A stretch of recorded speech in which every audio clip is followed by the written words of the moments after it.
hello, Danger Nettles. Um, I am late because my computer was having a shit fit. AKA hashtag fuck cyberpower.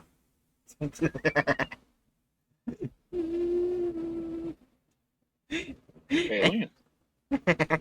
Anyways, the first SCP of the night is SCP-3092, aka Guerrilla Warfare. Alright. Item SCP-3092, Object Class Euclid. Special Containment Procedures. SCP-3092 is being contained in an empty room equipped with a single compatible power outlet. It is not to be plugged in or stocked with toys unless activity being tested. Testing with 3092 must be pre-approved by at least one level 3 staff member and at least one Foundation agent armed with a, what is redacted, net launcher, what is now a mock tranquilizer rifle. See Addendum 3092-1 and -2 must be present in order to subdue and contain resultant -A instances. -A instances are to be contained individually in standard containment kennels, modified with 2 additional locks. At least one of them should be biometrically operated in order to prevent further containment breaches. They are to be provided amenities in exchange for compliant behavior, but none that could serve as tools or aids in an escape attempt. Should one or more -A instances successfully escape containment, a team of agents armed with what was once net launchers is now mock tranquilizer rifles should sweep the site until they are recontained, and all personnel should be notified of the situation, be aware of their surroundings, and report any suspicious activity or -A attacks immediately. And this is a -A. It is precious. After being tranquilized. Yeah. After they're tranquilized, and it's just an image of a stuffed monkey. It would be funny if they put a tranquilizer dart Stuffed on it. gorilla or monkey. Well, yeah, stuffed gorilla. Yeah. I actually have no idea the difference between if it's one or the other. It looks gorilla-like, but for all I know, it's just a chunky monkey. Fair enough. No plush toys are permitted within 200 meters of any -A instance outside of testing purposes.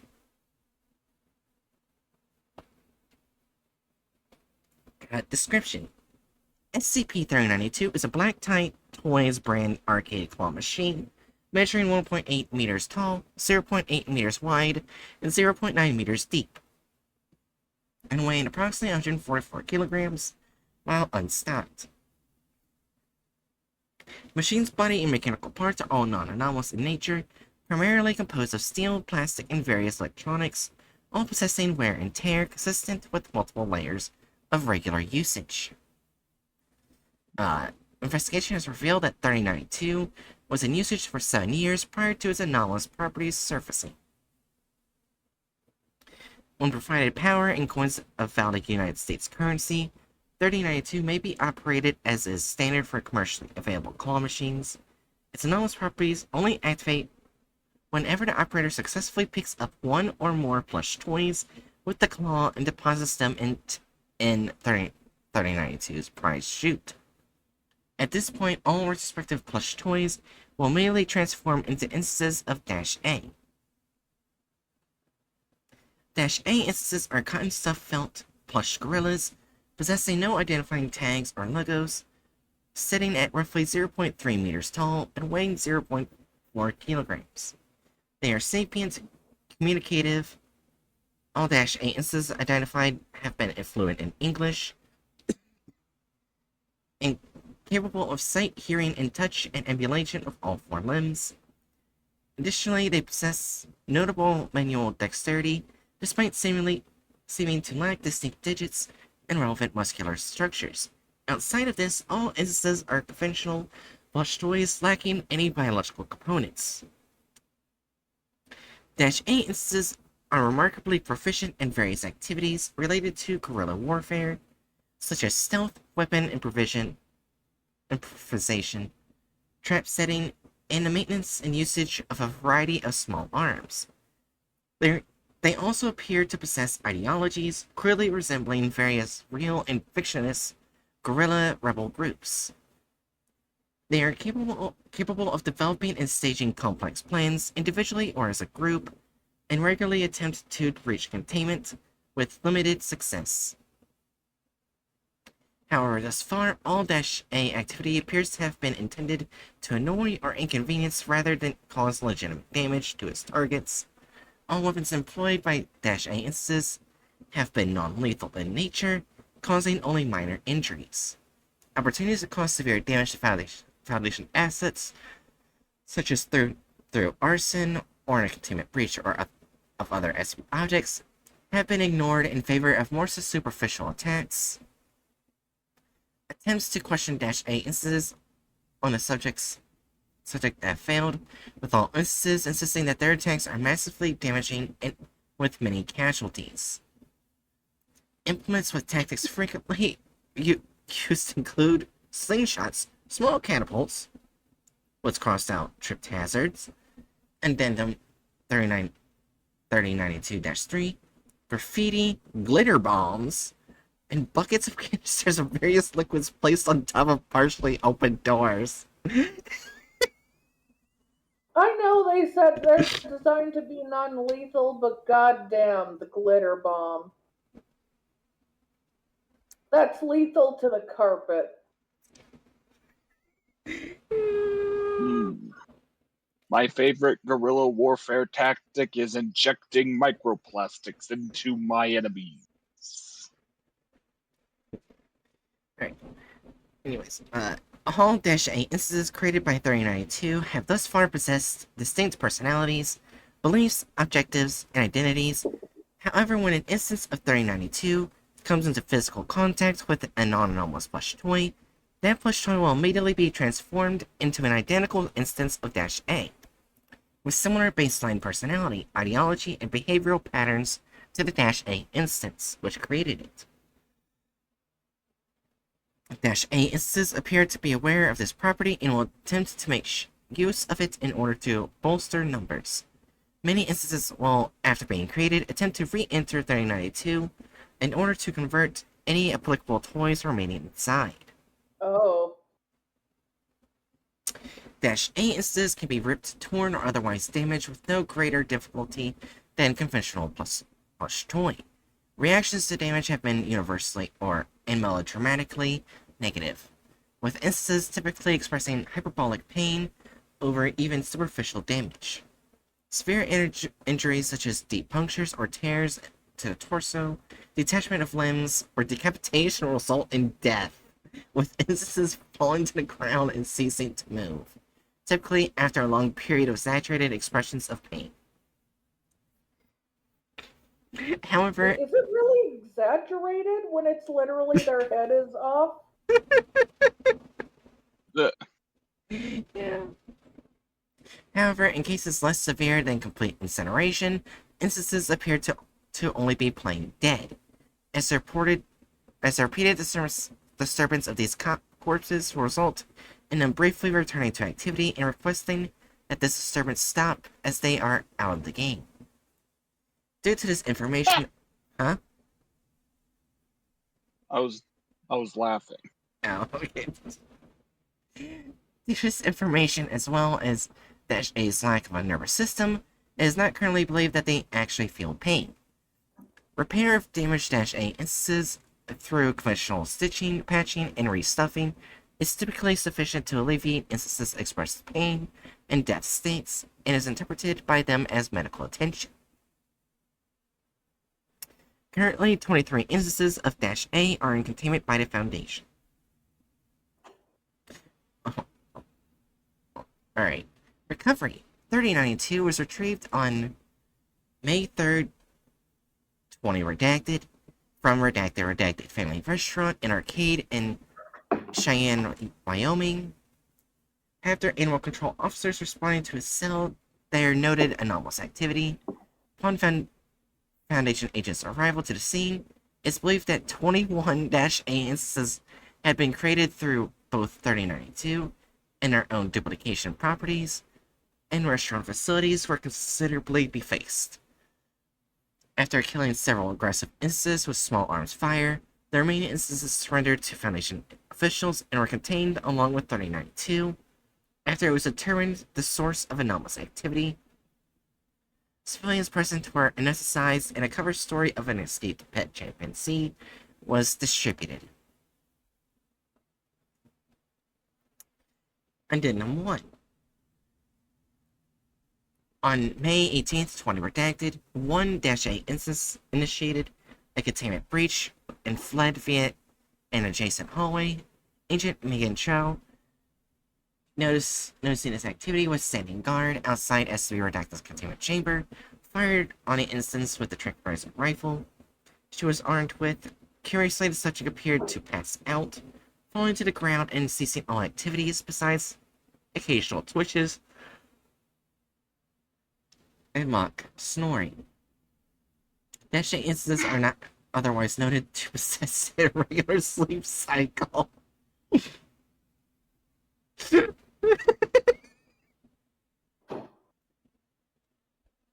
Anyways. So the reason why trank darts are effective isn't because they actually affect them. It's because the plushies pretend that they've been knocked out. Yeah. That is precious. I love this SCP. This is great. They're the most adorable play friends ever. Subject was recontained without incident and awoke several hours later.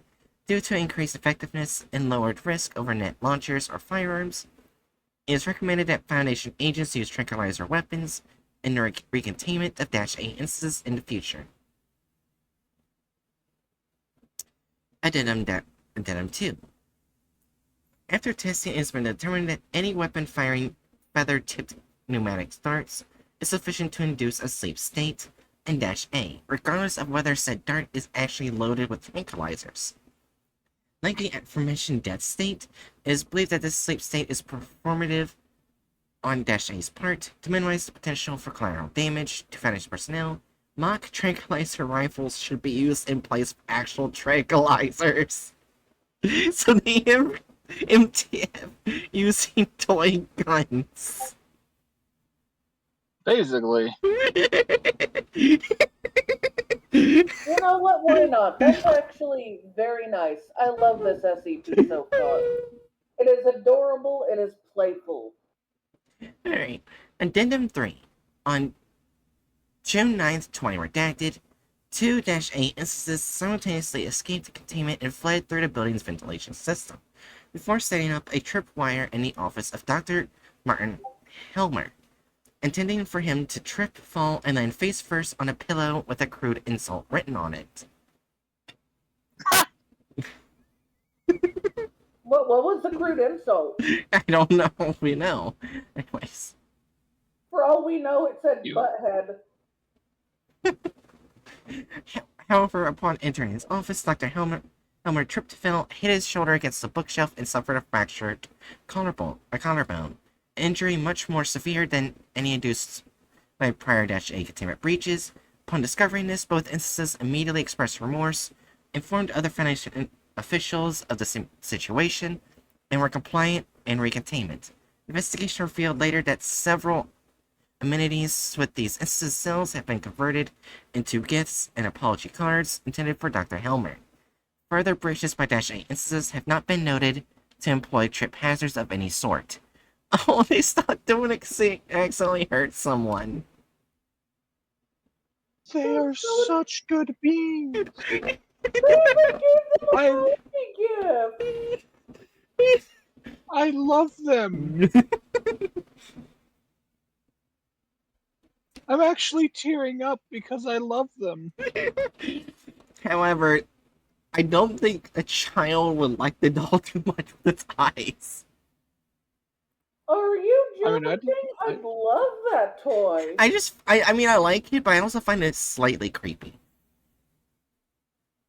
Why? I don't Most know. of my stuffed animals when I was younger had similar eyes. It's Mine pretty too. common. I don't know. I think it looks adorable and chunky, like an adorable, friendly, chunky gorilla to hug. Alright, so... Let me go get the thumbnail. Oh yeah, I forgot Content Farm. That was an unhappy What if we ratchet just sound. What if we just didn't continue the stream? What if we just end the read stream right now SCPs and and didn't deal with the Content Farms? yeah, ne- just never content farm again. Right? Imagine how happy we would be. Yeah, but you know how many people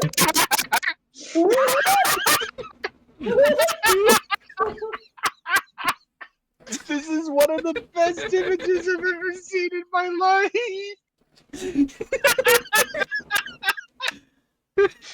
It's not accurate in the slightest. And like it's gonna get a 4, but I love it so much.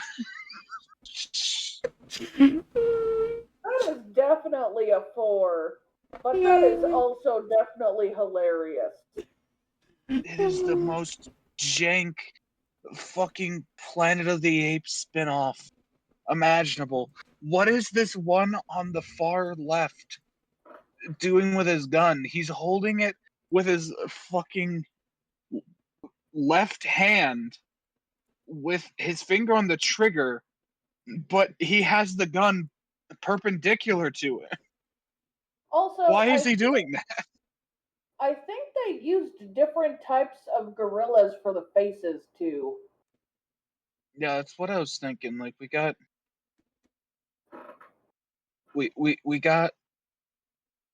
different gorilla looks. That one in the that like one in the background with a fucking falchion looks more like his face is based on an orangutan than a gorilla. That might be it.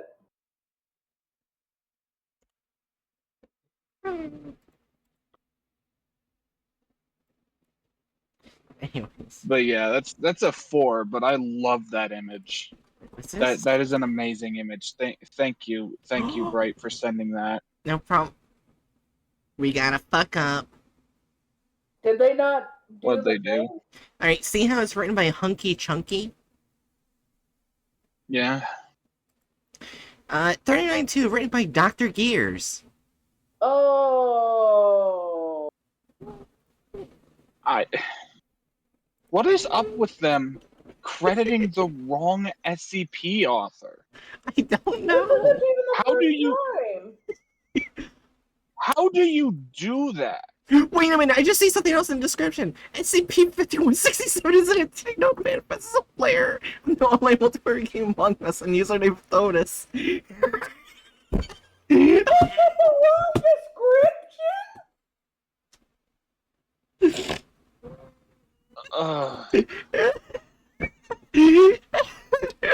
Well, they'll at least make the SCP adorable and cute and friendly and apologetic, right? Maybe the only thing they got right was the title and the link. Everything else is wrong. Oh, I was not prepared for that. All around me are familiar gorillas. Oh my god. Anyways, are we ready? Yeah. Define ready. No. Anyways. It means, are you Fuck ready to suffer?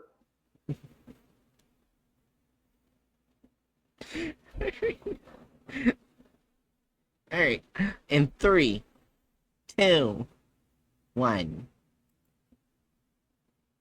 Said what? As Yeah. the boy stood there at the entrance to the arcade, It's gonna start from the beginning. There we go. neon lights were flashing everywhere. As the boy stood there What at the is entrance wrong to the with arcade, this child's face? He looks high. The animation is so cheap in this video compared to the last one. Well, let's keep going. Maybe he'll have a face again soon. Why is the child high? What did they put in those brownies? Technically, it would not be pot because pot makes you like more relaxed. I think it'd be more like speed or acid, which is definitely I did not not- something you should hand your children. I did not need to see a coked up child tonight. But here we are. You are right, coke is also a drug they could be on. I missed that. Thank you. Anyways, enough looking at the mosaic child. Let's watch the video. Enough looking at the what? Mosaic child. Mosaic child. Isn't it like What? Do you not know what mosaic is, Bright? Wasn't it like the rainbow glass shit? Mosaic is kind of like, let me bring up a definition to help me describe it because I'm bad at describing. Basically, It's an art it's a bunch style. of pictures together to make a picture. Yeah, or like in like ancient Greece, it Oh. was the process of basically using like different colored rocks and pebbles to create a picture. Ah, so I used the Or wrong word. It also meant the tiling art they did, right? Yeah, that's what I was The thinking tiny- of. Yeah.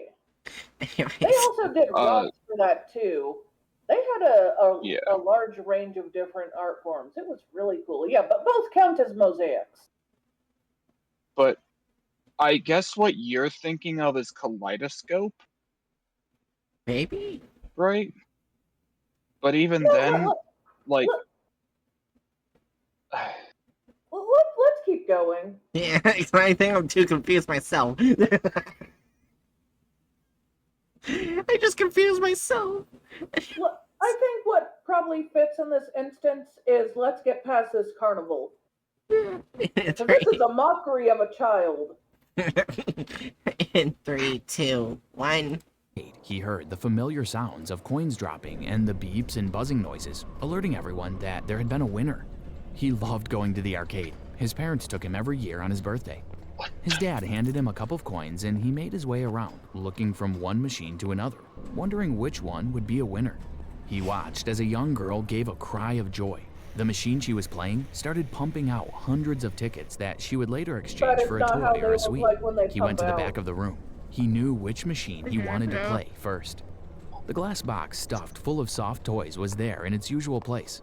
Wait, there's an Among Us plushie back there. Amogus. Also, highs on you. There's also a teddy bear and something with a bow.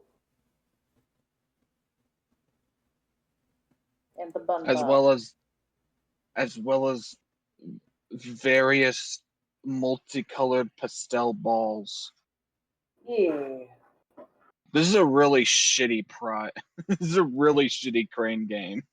Technically, if it's an egg, that means it's a mystery prize. I wasn't even thinking I wasn't thinking of eggs because they didn't look like eggs to me. They just looked like multicolored balls. It's actually... But I'm also not No? an arcade connoisseur, so fuck if I know. So... Well, Oh, sorry, go ahead. from what I remember, arcades typically don't have mystery balls like that unless, one, you're getting something for free and it's a very specific gotcha machines, not gotcha, a crane game machine specifically including those balls, or a crane game that has no balls like that whatsoever and you see what you're trying to get. Exactly. Yeah. Also, I remember one crane game that I played when I was a little bit younger, where it was a crane game where you only get like small bouncy balls, but if you were, but it's you're guaranteed a win. Uh, but if you collect 10 of them, you can turn them in and get a bouncy ball bigger than a beach ball. Oh. That's actually fucking fire. That is a sick fucking thing to do. I'll admit, if I was a kid, I probably would have run to that fucking thing. Yeah, you just had to get 10 Plus, of them. like, because plus, like, in my mind, that's like an incredibly good way to draw in kids' dumb engagement while also being less scammy because they're always going to get something. It's like probably like a low bouncy ball that's probably already going to be about the same value as the quarter you put in. And then you can get the little bouncy balls back in exchange for probably a similarly expensive prize to give to them. That's just like a really smart business model, and it's really cool for kids. Yeah. Let's be honest, those bouncy balls are probably less than a quarter per ball, like a few cents a Probably. ball. Yeah. So the kids get more than they get out of most gotcha machines, and the store doesn't lose money over it. Yeah, though I didn't get the big bouncy ball because I mainly collected a bunch of the small ones to use as dog toys. I mean, that's valid. Anyways. I'm gonna pickle spinach because I'm a fucking monster. Anyways, 3, 2, 1. The metal claw wobbling from left to right. That is a terrible claw. Wait a minute. Oh, what? That ain't grabbing shit. This is okay. This is the most scammy claw machine imaginable. Hey, at least it's not the dog machine. Let's not bring that up. I'm gonna turn you into one of the dogs in the dog machine. Anyways, 3, 2, 1. He took out a coin and put it into the machine. He took hold of the controls and the claw came to What life. is that? Just a child doll in the background? What the fuck? What? Just also, I am really vibing with this fucking coked out cat in the front. It's Festus. Shut up. Festus isn't drugged. Stop calling every orange cat Festus. Maybe. What do you mean, maybe? That's not a valid response to what I just said. Also, what is wrong with this child's thumb? Oh god. It's Ah, yeah. his thumb became a It finger. has an extra joint, and it's a bit extra joint long. It's Slender Child. Slender child. Slender Man's illegitimate child. Anyway, this cat or this kid had better catch coked up cat, or But wouldn't I'm the gonna. coked up cat then turn into a gorilla? Yes. I guess maybe I don't know how it's gonna go. Yeah. This is the bullshit intro. We don't know what they're gonna do. Oh, you're right. It may not follow the rules of the SCP. I'm kind of wondering how they're gonna draw the SCP. Coked up gorilla. 3, 2, 1. Life. He moved it across and waited for the perfect moment. There's a As he dinosaur. pushed Where the did button, that the claw Where opened did up the and closed. botched T-Rex come from? What? I don't know, but it's Wait, these were all SCPs from an earlier episode. I forgot which one. I know the girl doll was from one, and then the others were from another one. Yeah. I mean, yeah, they're obviously just reusing assets. What the fuck? I don't remember wish listing this. What the hell? What'd you wish list? So I wish list a lot of various porn games. And Oh my this one god. uses AI. Fuck you. Fuck you and your AI. Anyway, Are you saying that about a porn game? Yes. yeah, I just like I've taken to always like if one of the games that I've wish listed pops up as being on sale, I go and check if it uses AI because I don't want to repeat past mistakes. Yeah. I know that. I And was just making a joke out of that you said fuck them about a porn game. oh, okay, that's fair. Yeah. But also, should I read? Should I should I actually read why I exclaimed and was confused? Because I'm sitting there and I see in my fucking notifications, Isekai Reincarnation Magic Cock is on, What? which is again fittingly coked out for what we're doing. Yeah. Because that is just a bizarre title. I do not remember wish listing this. Why did I do this?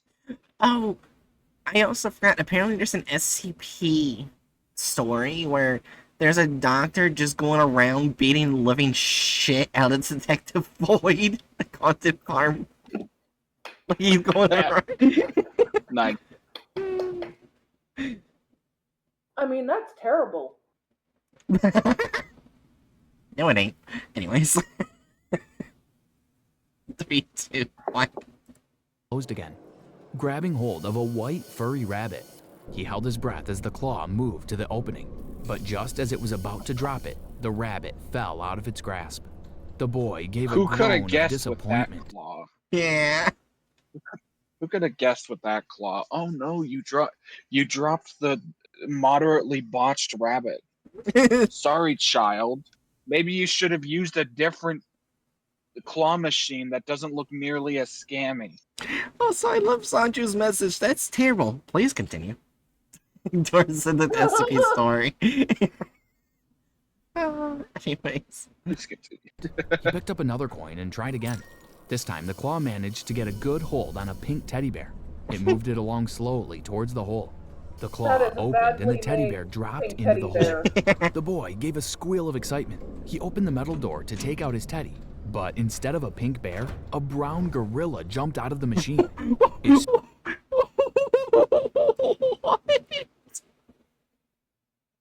That's not jumping out, that's being pushed out. Also, why is his eyes so- glowing? Also, I'm going to point out, as a little boy, I would have loved a gorilla plush. I'm not sure what kind of drugs the content farm is on. Gorilla is way better than bunny. Anyways, so you're gonna say something, Hatchet? Oh, I was just gonna ask, is that actually how that works in the SCP? Yeah. I don't remember. Yeah, Like you get any item and it pops out as the gorilla. that is correct. Okay. That's how it actually works. So I can't even be upset at them for that. Immediately transform instances of Dash A. So yeah, they come out as Dash A. Yeah. Alright. Okay, so you just grabbed a bunny, it turns into the most high gorilla. Why is everyone in this video high? The child's on coke, the stuffed animals are on coke, the gorilla's on coke, everyone's on coke. I think they're doing that to try to make the gorilla look evil with the glowing red eye thing. But it's not evil. It's wholesome. It's nice being. Yeah. Anyways, 3, 2, 1. stood in front of the boy. "Hello," it said. "Welcome to SCP Exposed." That's Today it. we- That's it. They gave him red eyes of evil for that? Hello? Hello, it said. End story. Hey, look, he's got a pink light in the Video corner. ends. For once, they added a Now pink he light in just the needs corner. blue at the. Now he just needs to add a blue light at the bottom, and he'll have bisexual lighting.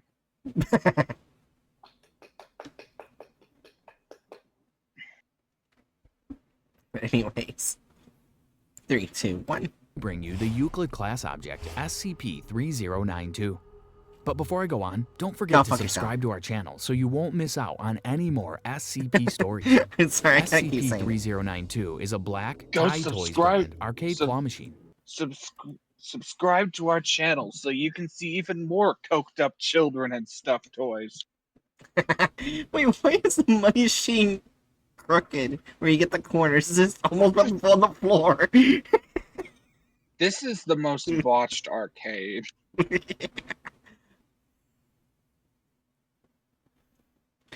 Anyways, 3, 2, 1. Measuring 1.8 meters tall. It is 0.8 meters wide and 0.9 meters deep, and weighs approximately 144 kilograms while unstocked. The machine's body and mechanical parts are all non-anomalous in nature, primarily composed of steel, plastic, and various electronics, all possessing wear and tear, consistent with multiple years of regular usage. Okay. When provided power and coins of valid United States currency, it may be operated as is standard for commercially available claw machines.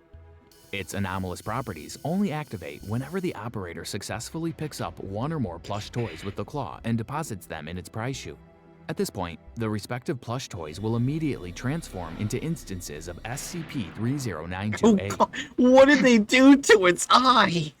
Well, they took out the shine and they took out the red glow. Oh god, its feet. We're not gonna talk about the feet. We're not gonna talk about the harp feet. Oh my god. The feet are drawn so badly, it's like they grabbed the foot and broke the toes so they could put it onto the other side.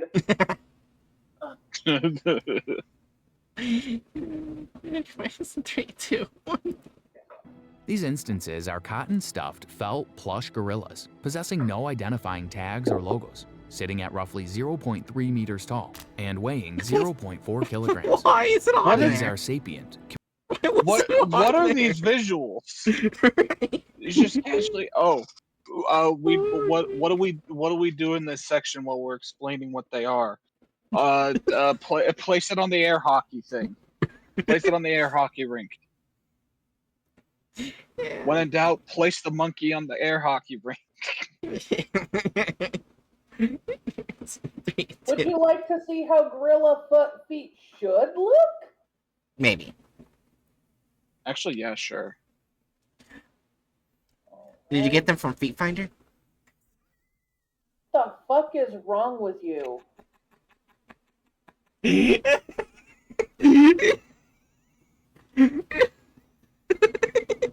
know what's wrong with me. Oh yeah. I finally did ask something. Because I know I've talked about this publicly on stream about me having immune deficiency and all that, right?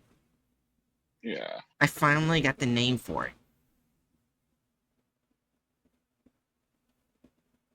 It's Skid. That one.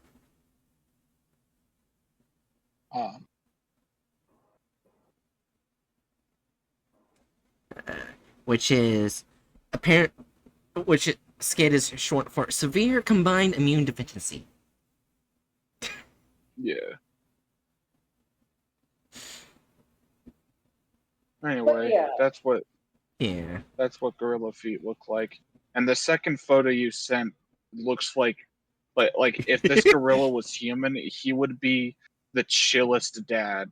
You know what? That's fair. Also, I think it's good to note that gorilla's feet look very similar than ours in placement of the body. It's probably pretty exact on. Therefore, the way it's slouched on the plush really does look like they broke the foot and just placed it there. Hey Hatchet, what are you talking about? The second picture is just an average American. There's not that many wholesome I dads, don't- right? I was talking about I don't- being fat American. He's not fat. He looks slightly fat. He's He's not just fat, got a that's bit of a dad muscle. bod. Right, that's literally muscle. I like Yeah, how like, Sanju's on not seeing one- any of this. Like on one, if that was a person, if that was a human, like they would just have a pretty average dad bod. That's not particularly fat. But in the case of a gorilla, that's just pure muscle.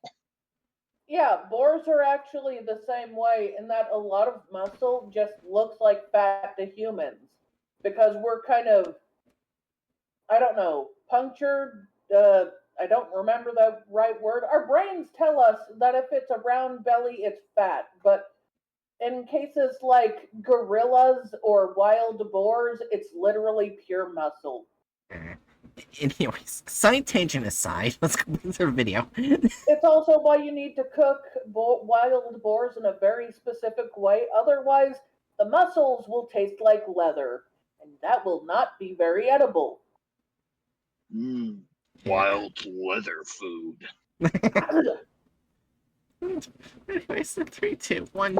Communicative and capable of sight, hearing, touch, and ambulation of all four. Why is it looking like stressing out?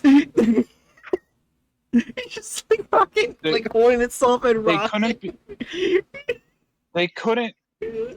Okay, this is the depth of fucking laziness that we're gonna get to. That instead of like depicting the fucking gorillas like actually moving, they're just gonna draw different angles and have them rock back and forth. Okay. 3, 2, 1. 4 limbs. Additionally, they possess notable manual dexterity, despite seeming to lack distinct digits and relative muscular structures. Outside of this, all instances are conventional plush toys lacking any biological components. SCP-3092-A instances are remarkably proficient in various activities related to guerrilla warfare, such as stealth, weapon improvisation, trap setting, and the maintenance That is not what they would do. That is not what they would actually do. They don't make anything actually dangerous. Oh my God, I guess they just didn't know. I guess they just didn't know how to depict like weapon improvisation and guerrilla tactics without depicting the actual dangerous stuff, rather than what Go the into a SCP kid's would be room doing. and put little sharpened crayons? Deadly crayons. Hey, I'm not wrong. Also, they could use fucking glitter bombs, like foam. There's so many like toy things that they could have been fucking creative. Instead, they went for inaccurate. So 3, 2, 1. maintenance and usage of a variety of small arms.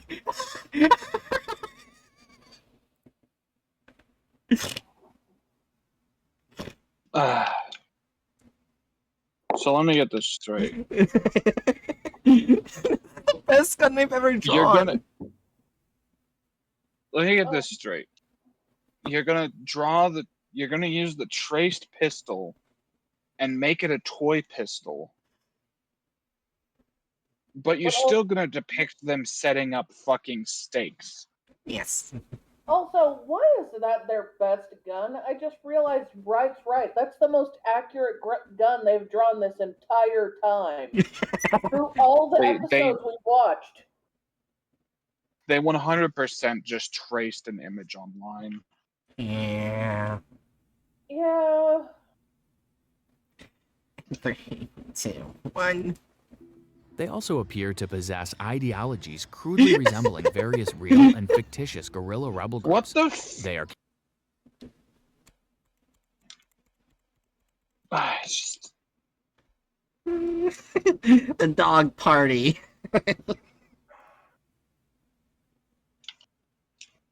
Mm.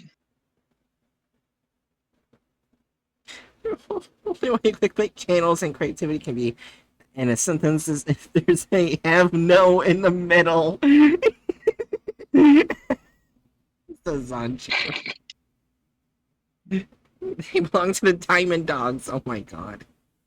Metal Gear Solid's Diamond Dog Snakes Mercenary Group. Wait, so they use something from Metal Gear Solid?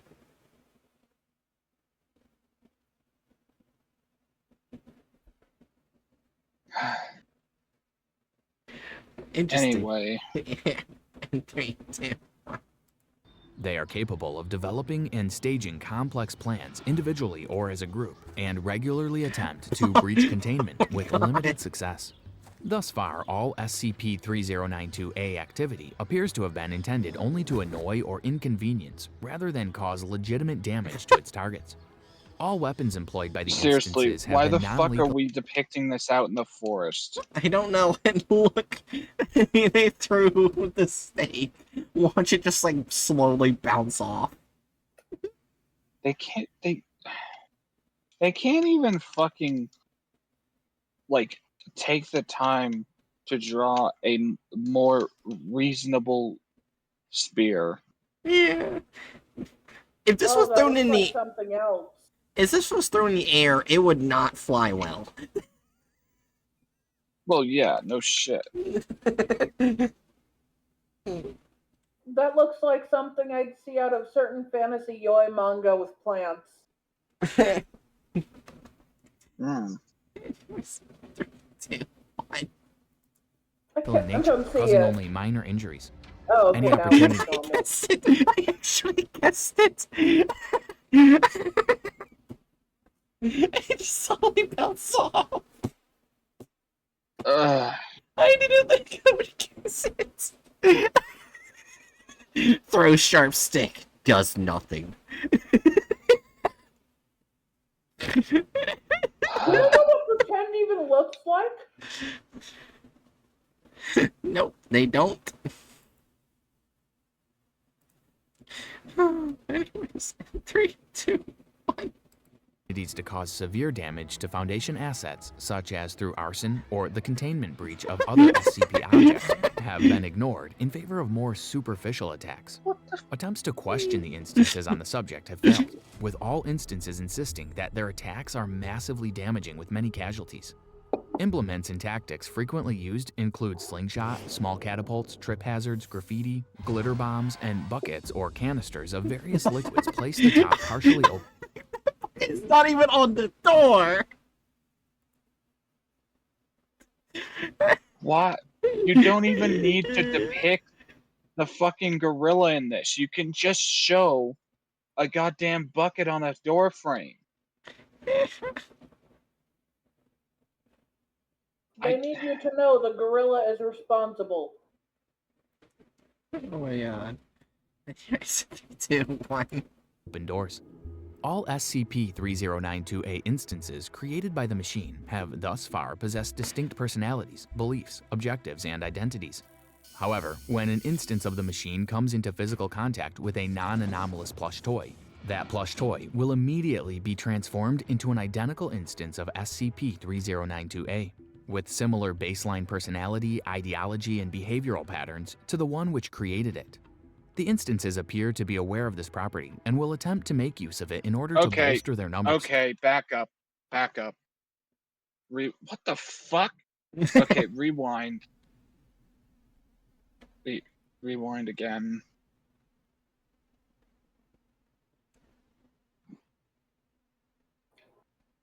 How far? Those are tails. Oh yeah, those are tails. This is it. Those are tails. They drew the gorillas as monkeys. So, to anyone who doesn't know this, one of the defining features of the difference, like easily identifiable differences between modern day monkeys and apes, is that one of these groups don't have tails. Yeah.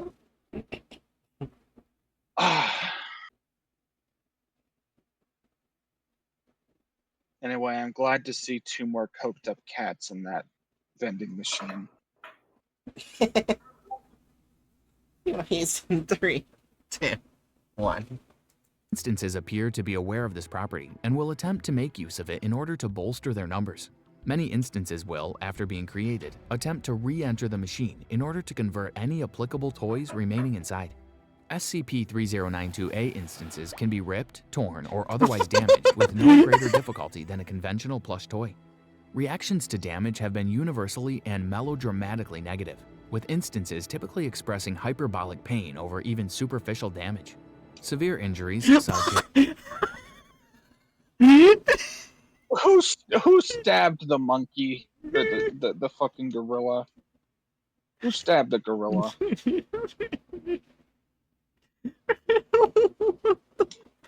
Beyond Hedgehog, science hath no place in this.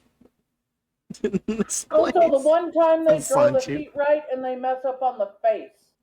The mouth is now the chin. Oh yeah. Mm.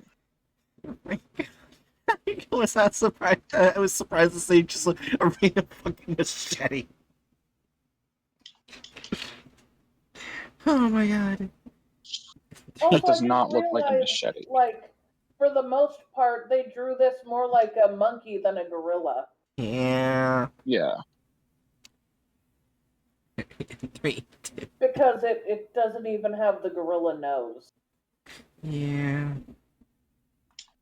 It was 3, 2, 1.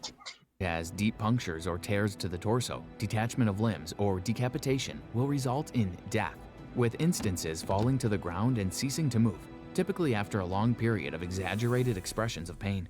However, in cases less severe than complete incineration, instances appear to only be playing dead, as repeated disturbance of these corpses will result in them briefly returning to activity and requesting that this disturbance stop, as they are out of the game.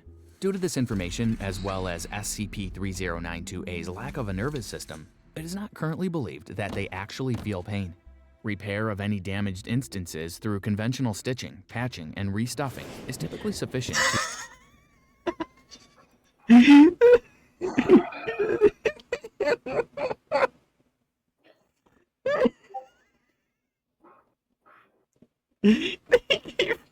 Medical bandages. I guess that's what they think patching is.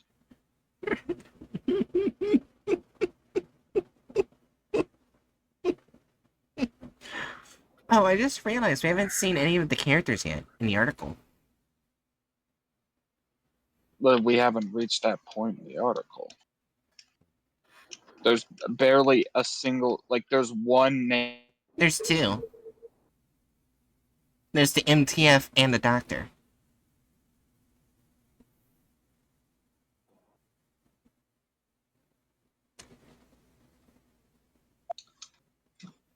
Yeah.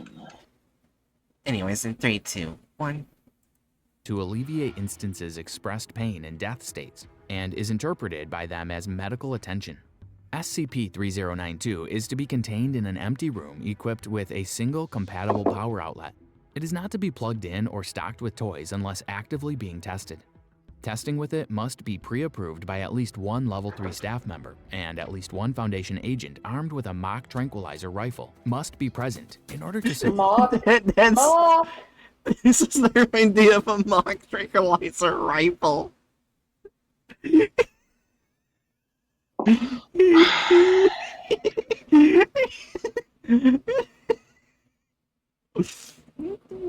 Of course, they're just gonna reuse their previously had assets. Yeah. 3, 2. subdue and contain resultant SCP-3092-A instances. The I'm instances just are to be gonna contained in comment. You know how easy it would to draw, like, mock tranquilizers or mock bullets? Yeah. Mock tranquilizers would probably look very similar to those super common, like, toy guns where they're suckers at the end. It's Nerf or nothing. Yeah. Well, I mean, like, when they say mock, I imagine that they're basically just like shaped like actual tranquilizer guns, and like they like operate similarly. They just are loaded with That's what I'm non-tranquilizer saying. It ammo. would probably look similar to one, but it'd be brightly colored, and it would like have something like one of those sticky bullet things. Okay. Mm. 3, 2, 1.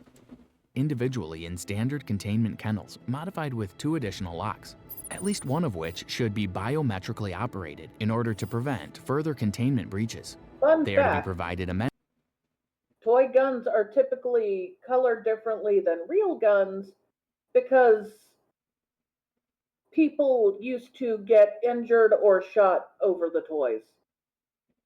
Well, yeah. Yeah. Like I'm more just thinking like this is the foundation. They would probably be using realistic looking guns. Fair. And I think they'd still make it look They're toy-like not. simply because it's literally with a plushy SCP. Also, it helps the MTF never accidentally grab a toy Well, when fair. dealing with real issues.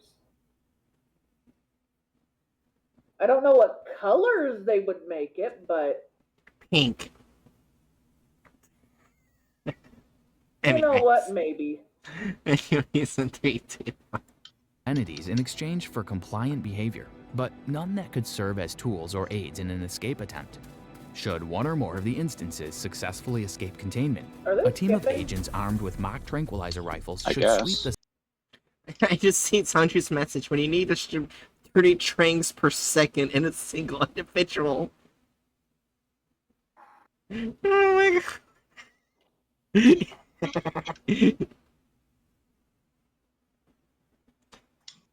Anyways. site until they are recontained. And all personnel should be notified of the situation, be aware of their surroundings, and report any suspicious activity or SCP-3092-A attacks immediately. No plush toys are permitted within 200 meters of any SCP-3092-A instance outside of testing purposes. SCP-3092 was retrieved on the 5th of March 2020 from the Family Restaurant and Arcade in Cheyenne, Wyoming. After animal control officers responded to a call, there noted anomalous activity. When Foundation agents arrived at the scene, it was believed that 21 SCP-3092-A instances had been created through both SCP-3092 and their own duplication properties. The restaurant facilities had been considerably defaced. After killing several aggressive instances with small arms fire, the remaining instances surrendered to Foundation officials and were contained along with the machine after it was determined the source of anomalous activity. Civilians present were amnesticized, and a cover story of an escaped pet chimpanzee was distributed. On the 18th of March 2020, an instance initiated a containment breach and fled via an adjacent hallway. Agent Megan Cho, noticing this activity while Shall, standing but guard okay. outside SCP-3092's containment chamber, fired on the instance with the tranquilizer rifle she was armed with. Curiously, the subject appeared to How's that toy tranquilizer? It's not the toy tranquilizer yet. It's not the toy Oh, yet. okay. But that doesn't look like a real one either. Yeah, it didn't even pierce them, it's just laying on top of them. It looks more like what you would throw to kill someone. Oh my god. Anyways, in 3, 2. to pass out, falling to the ground and ceasing all activities besides occasional twitches and mock snoring. The subject was recontained without incident and awoke several hours later. Due to increased effectiveness and lowered risk over net launchers or firearms, it is recommended that Foundation again use tranquilizer weapons in the recontainment of SCP-3092-A instances in the future. After testing, it has been determined that any weapon firing feather-tipped pneumatic darts is sufficient to induce a sleep state in the instance, regardless of whether said dart is actually loaded with tranquilizers. What? Like the aforementioned Yeah, dead so state, it is believed they're just going to be using effectively standard tranquilizer guns with standard darts.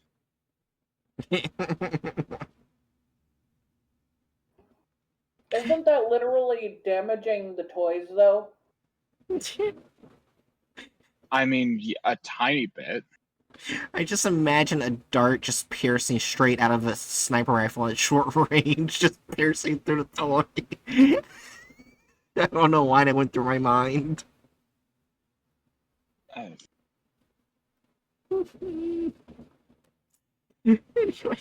3, 2. Believed that this sleep state is performative on SCP-3092-A's part. To minimize the potential for collateral damage to Foundation personnel, mock tranquilizer rifles should be... That's the mock tranquilizer rifle. What the fuck? Wait, I just They realized the can't part of be the barrel fucked right to here draw is... something new. Look at the barrel right here. It looks like it's slightly Yeah, it's crooked. suppressed. It's crooked. Oh, I thought you were pointing out that for some reason their fucking trank guns are suppressed. No, it's like slightly But crooked. no, I get you. Yeah. Yeah, that'll definitely help those darts shoot straight, oh boy. Yeah. I just imagine they just shoot their own foot. It'd probably just cause it to jam. Yeah.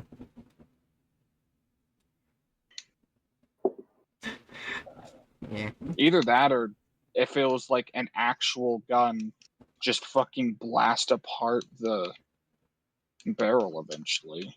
Yeah. 3, 2, 1. used in place of actual tranquilizers. On the 9th of May 2020, 2 instances simultaneously escaped containment and fled through the building's ventilation system before setting up a tripwire in the office of Dr. Martin Helmer, intending for him to trip, fall, and land face first on a pillow with a crude... You smell bad. Yeah, okay.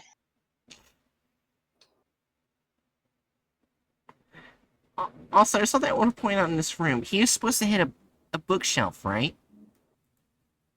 Where's the fucking bookshelf? I mean, this could just be like one little corner of the book. You don't need to show the bookshelf yet. 3, 2, 1. wire in the office of Dr. Martin Helmer, intending for him to trip, fall, and land face first on a pillow with a crude insult written on it. However, upon entering his office, Dr. Helmer tripped, fell, hit his shoulder against a bookshelf, and suffered a fractured collarbone. What? Okay, yeah. Now, what bookshelf? Wait, hold on. What bookshelf? There's no bookshelf. Like I was giving them the benefit of the doubt there, but no, there's just no bookshelf. Okay. He hit an escaped anomaly, the invisible bookshelf.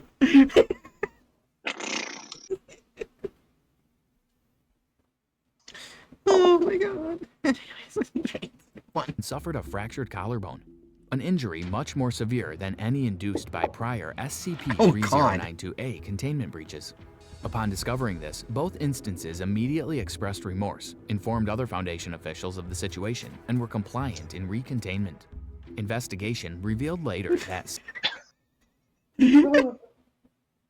Why did they use brown? What?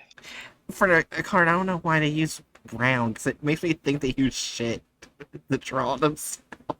It's called crayons, right? No. They're like apologetic stuffed children. Anyways, 3, 2. Why would your Huh? Why would your mind go to that? I don't know. Anyways. But that would be the most, like, one of the most obvious colors for them to use to draw themselves. Fair enough. It's in 3, 2, 1. Several amenities within these instances' cells had been converted into gifts and apology cards intended for Dr. Helmer. Further breaches by SCP-3092-A instances have not been noted to employ trip hazards of any sort. Further investigation by Foundation personnel has revealed that the machine was in usage for 7 years prior to its anomalous properties surfacing. It has been noted that all SCP-3092-A instances have been fluent in English. However, they do not possess a regular sleep cycle. What do you think of that? Nah, I don't want the AI on my screen any longer. So they kept almost everything and only cut out the MTF and the MTF story. Well, no, they kept the MTF. Really? Yeah, they kept Agent Megan Yeah, Chow. Okay. Yeah. This is She's the actually one going to get a really good rating, isn't it? Probably. It's Kinda, yeah. Sandra says, in Harvey Birdman, Italian Law, one of the clues you find is a note written in brown crayon. It's remarked that there's no brown crayons in that place.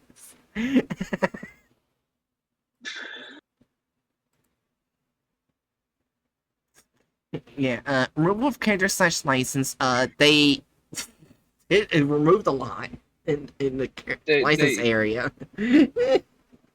Well, yeah, they fucked up the license in the sense that they credited the wrong SCP. Should we also count the description? And they added in the description the wrong SCP description. For So it should be a 1 on that.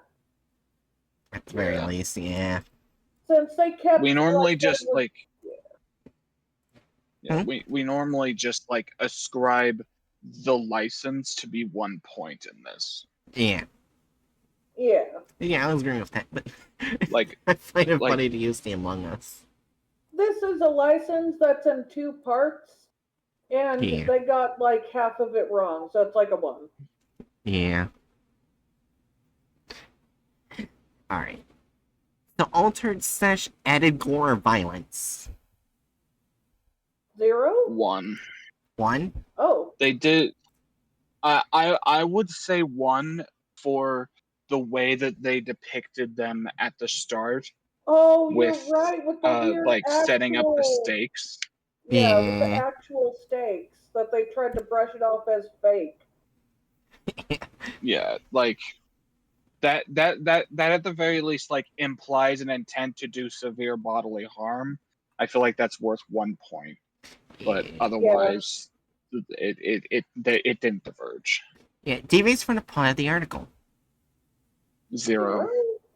And unless we want to add 1 for like the starting story, but even then there was no contradictions to like the actual narrative. Like that's basically them just like fan fictioning their own interpretation of how the later containment issue started. I would have added 1 Like- if they kept going along with just that story at the beginning. Yeah. Or like if it continued and he brought the monkey the gorilla home and the gorilla staged a revolution of plushies in his house, like then yeah, we'd be adding 1 at least. Yeah. Alright. Only men in a video / offensiveness. I don't think, really. We've got a whammon. You got a whammon, and there's barely any like since the focus of this was so much on the gorilla plushies, like there's barely any people in it to begin with. So I'd honestly say 0. Yeah. It's a miracle they weren't offensive, and it's just because they were showing nothing but dumb gorilla shenanigans. I'm gonna see how long it takes for me to see the last non-offensive one. Let's keep going. Let's keep going. Hey, there we go. At the very start. Here's the very Like, start. back when we were dealing with like the Lego one. It took them so long. Well, I think this is they did very good. Let me add it up. I mean, it's not exactly 100%, but it's really good. Am I lowering my 70%. standards? Listen, for Oh, for put the how a content form, I put the wrong number there. dumbass. For Shut up. how a content farm could have handled this SCP, they did passably well.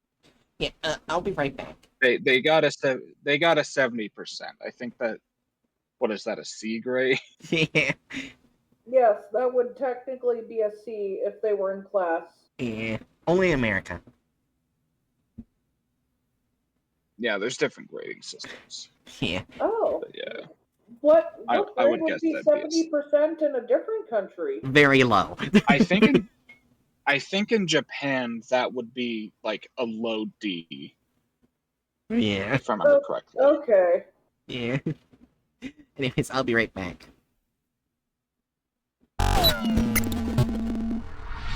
Oh, I It's forgot. like I remember There we go. Sorry. I remember having learned at one point that in Japan, instead of an F being 50% or lower, it's like 60 or 65% or lower.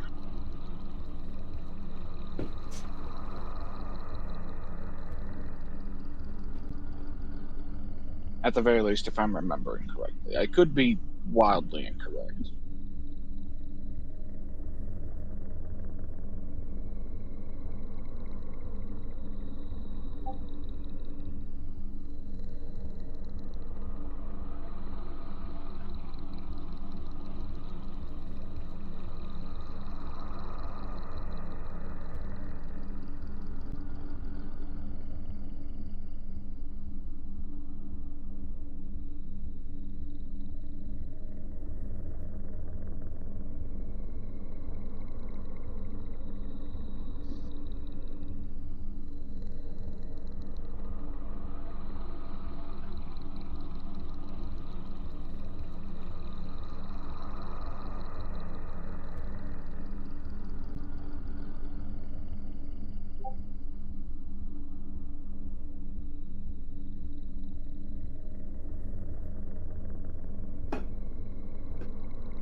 She'll eventually be back, right? Yeah. I don't know if she's pissing or shitting. Alright, I'm back. Welcome back. Alright. On to the next SCP. The lore. AKA SCP-2770.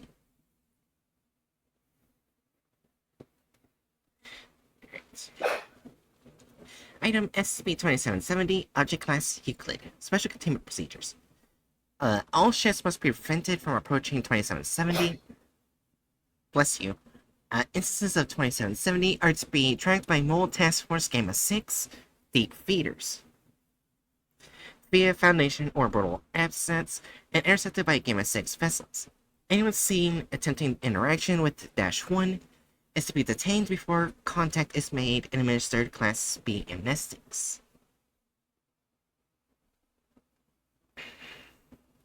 Description: SCP-2770 is a designation of 2 seaborne anomalies. -1 is a bright yellow life raft carrying a human male that identifies itself as a member of the British Royal Navy. Its uniform, showing notable signs of degradation, is consistent with the standard British naval dress code circa 19 redacted. It will manifest in the North Sea, defined as the area between Great Britain and Scandinavia. -1 has been recorded never going beyond the boundaries of the Shetland Isles or further south from the area of Norfolk, with the exception of redacted. Its appearance on the water is instant, marked only by a sudden burst of radio white noise on most electronic equipment. The life raft is too small to be reliably located by orbital imaging satellites, but its general location can be calculated by satellites equipped with thermal imaging, as water temperature drops by 3 degrees Celsius and a 5-kilometer radius around Dash 1. Once manifested, Dash 1 will wait until it obtains visual of an occupied vessel. It will try to gain the vessel's notice with several methods, including shouting, waving its arms, and using its uniform as a makeshift flag. If it does not obtain the vessel's attention, or is approached by a ship that does not intend to rescue, it will be rapidly pulled underwater and not resurface for another 124 hours. However, if rescued, it will initiate a boarding event and prompt an appearance of Dash 2. Dash 2 is a submarine measuring 42 meters in length. It shows signs of extreme disrepair, with a thick layer of rust and barnacles coating most of the hull. 20 to 60 seconds after Dash 1 has been rescued, Dash 2 will surface nearby Dash 1's rescuing vessel at a speed far beyond the capability of any known submersible. After it has surfaced, the hatch on the submarine's conning tower will open. Dash 1, Dash 2, and the rescuing vessel will all be pulled into the water by an unknown force at over 200 kilometers per hour and disappear. There seems to be no upper limit to the size of the vessel that can be pulled underwater. 2770 is known to have taken ships in displacements of in excess of 50,000 long tons.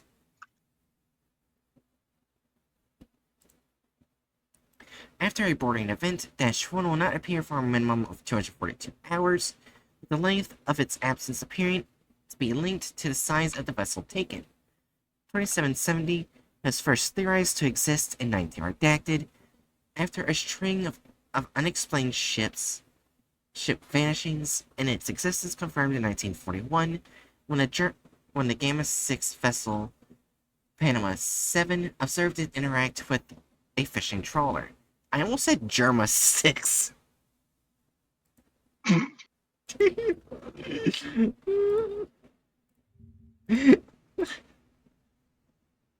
don't know why.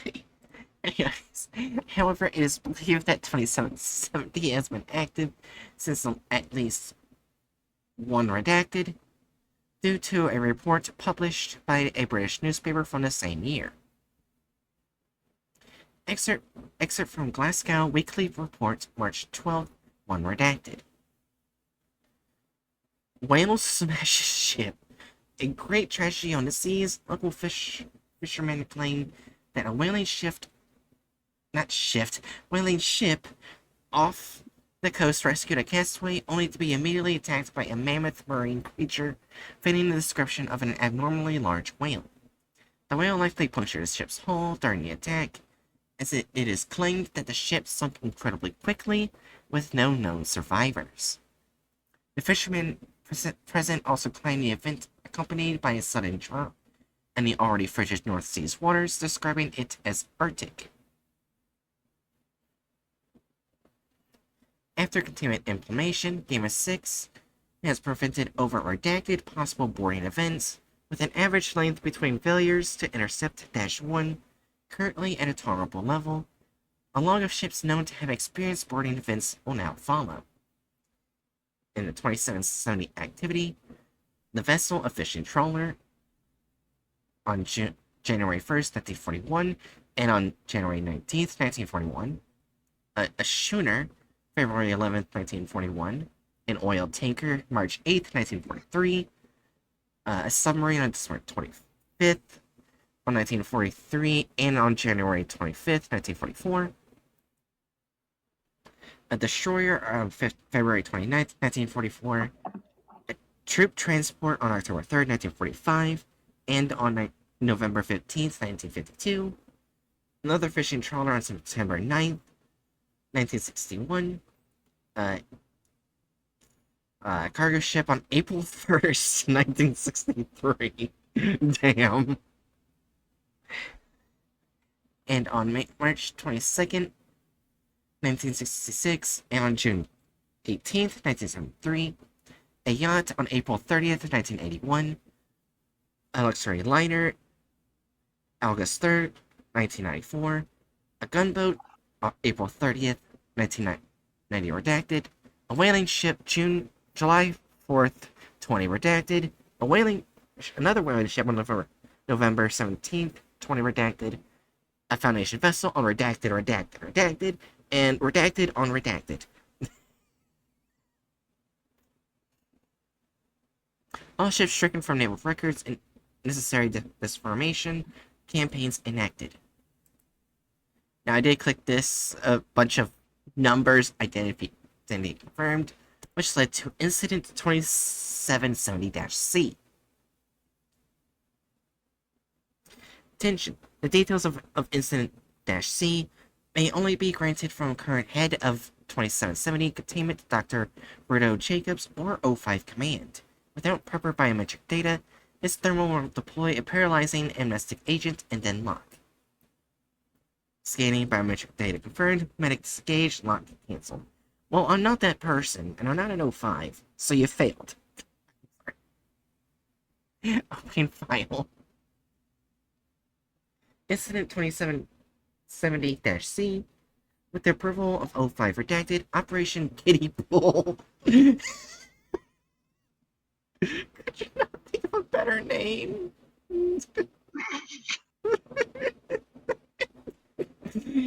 Was authorized on redacted. With the express purpose of containing 2770 indefinitely. This operation was designed by Dr. Redacted and Agent Redacted, as they theorized that from observations made of -1, divorcing it from any notable source of water would render -2 incapable of manifesting and remove -1's ability to retreat back into the water. The operation was divided into 3 parts. 1. Gamma 6 would locate and then lift -1 from the water via a modified MI-26, operating named Lifeguard, equipped with a hooking device created specifically for the operation. 2. With -1 hooked, Lifeguard would then transport -1 to Site Redacted, a secure location with hyper-arid redacted desert. -3, once arrived, Gamma 6 personnel would take custody of -1, well isolated from any possible source of water. On redacted, Operation Kiddie Pool commenced at redacted hours. At the time of the operation, -1 was being tracked off the coast of southern Norway and was intercepted by Lifeguard 30 minutes, 12 seconds after the commencement of the operation. -1 was attached to a hook without any difficulties, lifted out of the water with no appearance of my -2. 6 hours, 17 minutes later, Lifeguard arrived at Site Redacted, delivering -1 into its custody. -1 surrendered itself, no struggle, and -2 failed to manifest. Operation Kiddie Pool was deemed a success. An interrogation was conducted 1 week later. -1 had not escaped custody, with his previously recorded anomalous abilities, and had been generally cooperative with staff at Site Redacted. Transcript of video will now follow. -1 is escorted into the room by 2 Gamma 6 personnel and sits down in a chair across from Agent Redacted. Alright, who wants to play the British person? I can try. Oh, do I have to bust out this voice again? Yes. Alright, I'll start it off. Hello, SCP-2770-1. Hello, sir. Once again, I cannot tell you how grateful I am for the rescue with your crazy hovering plane. I've been stranded out there for I don't know how long. We're glad to help. So, -1, do you have a name? I do, sir. Lieutenant Edward Rowling, Royal Navy, at your service. Let's see, what year do you think this is? Your uniform is quite out of date. I don't know. The truth be told, the months and years just start to meld together after a while. And apologies about my uniform. I'll admit it's seen better day. About your days melding together. What can you tell me about Dash 2? Come again? A submarine. We have records of you being rescued by ships, only for them to be attacked by a broken down sub that shouldn't even be able to move. Oh, that thing. Well, I think You think what? you forgot about a water table, you idiot. What? What appears to be the conning tower of Dash 2 erupts in the middle of an interrogation room. Dash immediately opens, followed by a total loss of communication with site redacted in transcript. Wow! That was spicy! That was calmly spicy British!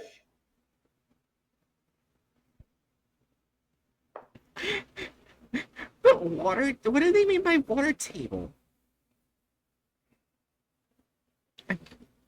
I'm confused. You've never heard of a water table? No.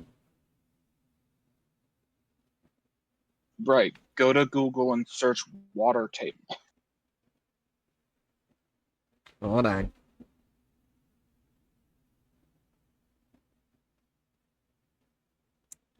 Water There's table. like there's a lot of Oh. table designs that have water in them. The water table is an undersurface of the phoretic zone or zone of saturation. The zone of saturation is where the pores and fractures of the ground are saturated with groundwater, which may be fresh, saline, or brackish depending on the locality.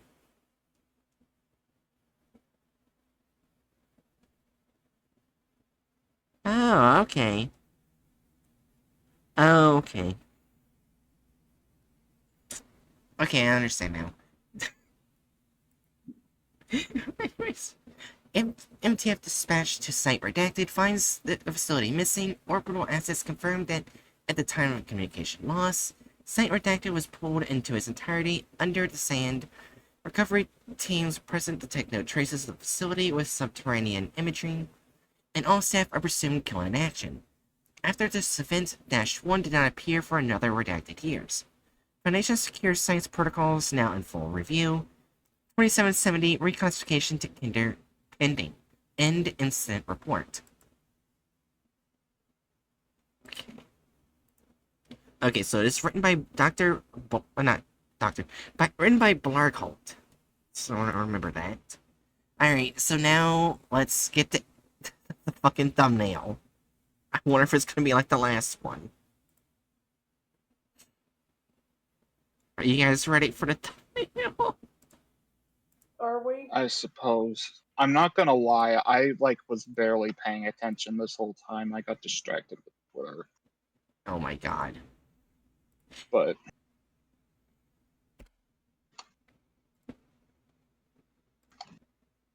Oh, I actually still I had the thing open. I didn't realize I had the bingo board still open.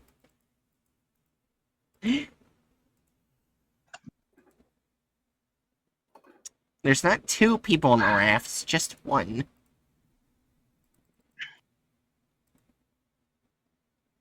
so what, a 1? I guess? It's not too far off. Just they added an extra one. And as well as crazy weather.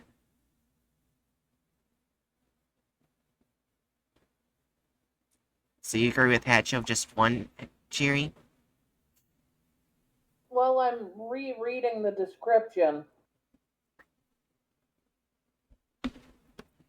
My Yeah. brain isn't all here today. You know why. Yeah.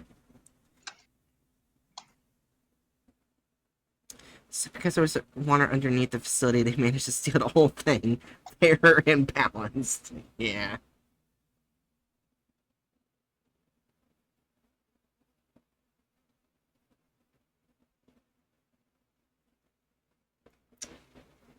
Wait, if they got this person on the moon, would the submarine still come? Maybe. I read I read the thing, but I don't know what the device looks like. You mean the submarine? It said that it's a device originally constructed by Nikola Tesla. What are you looking at, Jerry? It's 20... Wait. Oh my gosh, they used the wrong number in the thumbnail. Oh, it's 27. Oh! They did me. They put the wrong number. That's why I put a number. 2700, because they used the wrong number in the I thumbnail. was reading the wrong SCP. That makes sense. Why I was confused. Like, what? This does not feel right. Thanks to Jerry, we say they used the wrong number.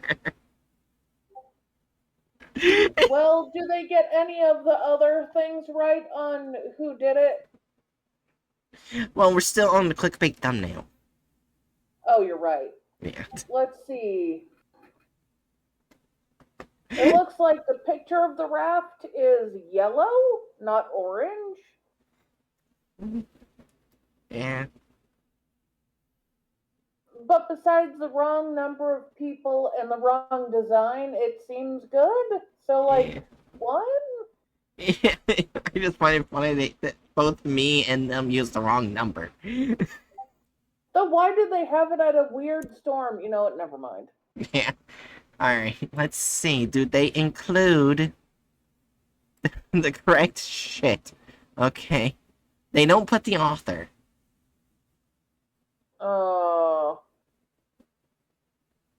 But everything else is correct.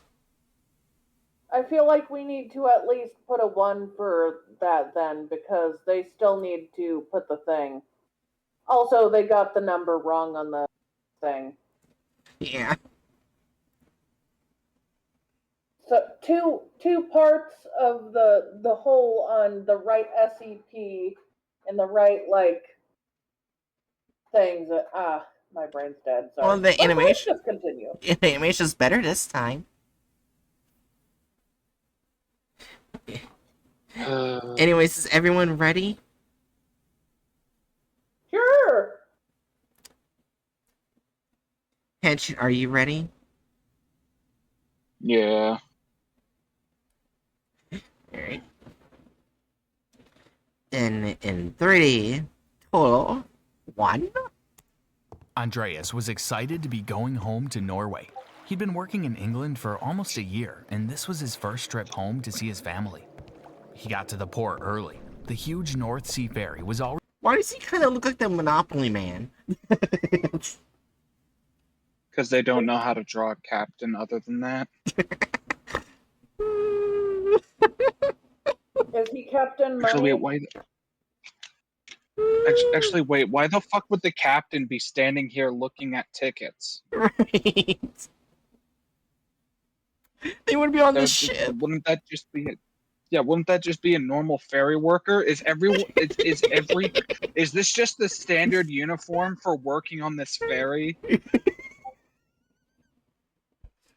Yes.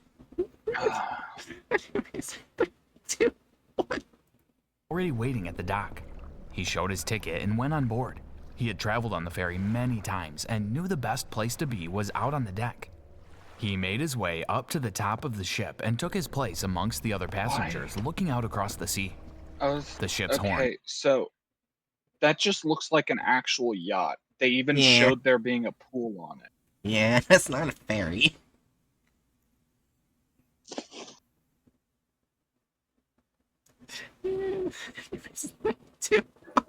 And sounded and they set sail. It didn't take long before they were out into the deep waters of the North Sea. These waters were known to be treacherous, and only the most experienced sailors could cross them. As the ship dipped and climbed over the huge waves, Andreas gazed out, waiting for the first glimpse of his home country. Suddenly, he saw something in the water. He rubbed his eyes. Was he imagining it? But there he saw it again. There was a bright yellow object floating in the water. As the ship got closer, he could see that it was an inflatable.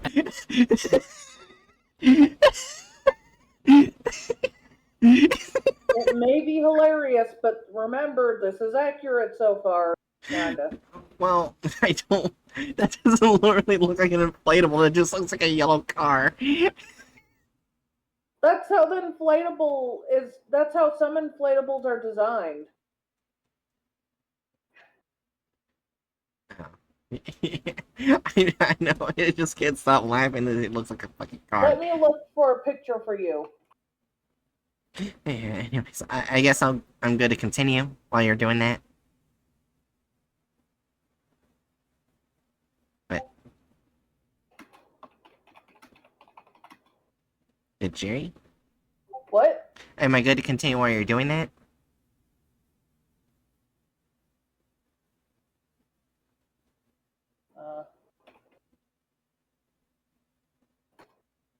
Sure. Okay.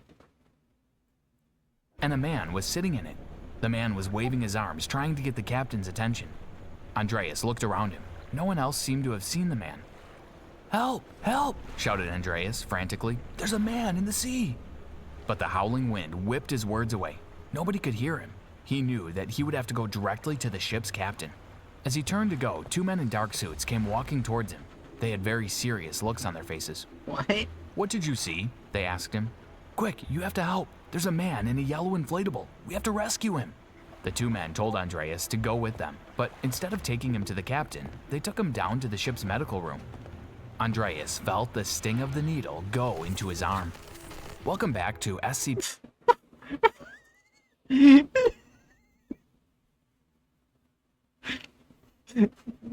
What the fuck? That wasn't how I thought it was gonna go.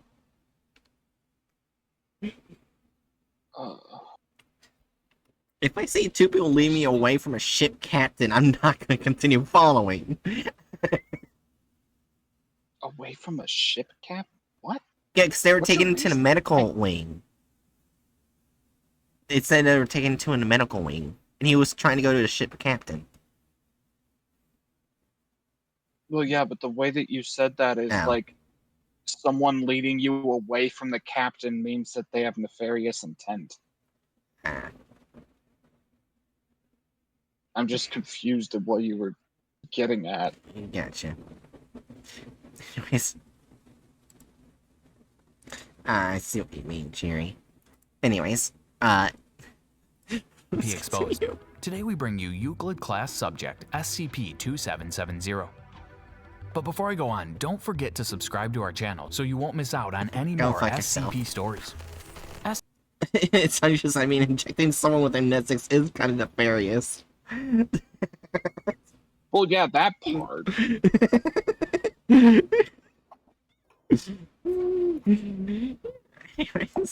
SCP-2770 is the designation of two seaborne anomalies. The first of which is a bright yellow life raft carrying a human male that identifies itself as a member of the British Royal Navy. Its uniform, showing notable signs of degradation, is consistent with the standard British naval dress code of the early 1900s. It will manifest. Oh, here's a map. What the fuck? I heard Wait. food, so I replied. They Oh, said I'm okay. home, and Also, I said welcome home. besides Spain Oh, and you meant the Africa map. touching, this isn't Oh, that you bad. meant the map. This isn't as bad as It's other a- maps. It's a perfectly good map. Yeah, it's not great. Even like the Spain and saying, I'll be right back. what do you mean it's not great? This, I'm confident this was just traced. Ah, I'll be right back. oh, but do you want us to continue? I guess I'll go on your mission. But yeah, Spain and Africa are absurdly close to touching. Ah, But I there's didn't. a very small channel between them. Ah, okay.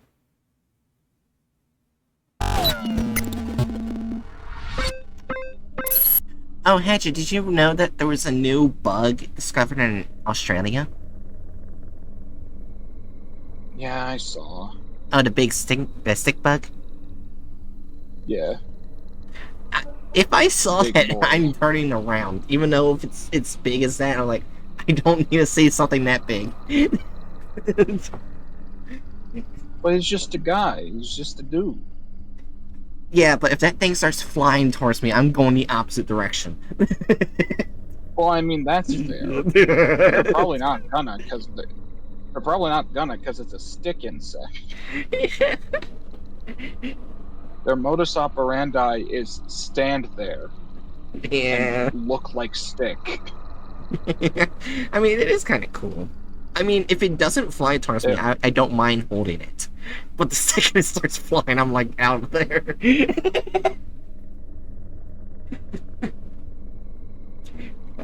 Yeah, I'm not usually afraid of bugs, but I don't want things that big flying towards me. Yeah. Oh. Hi, Jerry. Hi. Yeah, me and Hatcher were talking about the new insect discovered in Australia. Oh, It's a giant stick bug. I already know about that. Yeah. Alright. Turning in. Returning to the video in 3, 2, 1. In the North Sea, defined as the area between Great Britain and Scandinavia. SCP-2770-1 has been recorded never going beyond the boundaries of the Shetland Isles, or farther south than the area of Norfolk. Its appearance... Norfolk. It's Norfolk. I'd like to say some of these designs just really concern me. I know it kind of sounds like you're saying Norfolk, but it's pronounced Norfolk. It's not Norfolk. It's Norfolk. I know, because there's a state called that. I know how to quickly pronounce it. I'm sorry, Bright, but do you think they want to pronounce that? No. The giddiness with which Bright responds to getting the chance to correct someone else's pronunciation. Anyway. Is that, you know what? I'm gonna headcanon that that's like 50% of why you wanted to do content farm streams. It's just so that you have the opportunity to mock others' mispronunciations. Maybe. on the water is Ooh, instant, ladyfish. marked only by a sudden burst of radio white noise on most electronic equipment. The life raft is too small to be reliably located by orbital imaging satellites. Wait, does white noise actually cut off electronic devices? I don't believe so. Yeah, because there in that animation, it showed them turning off the device. Hold on, watch. Burst of radio white noise on most It just turned it off. That's why I was confused. I'm like, I don't think that's what it does. But I don't know. I love lazy bullshit.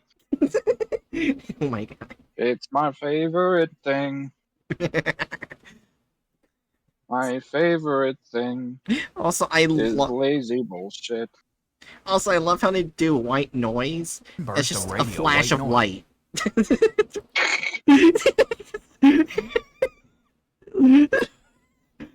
Pretty sure white noise doesn't have a flash of light with it.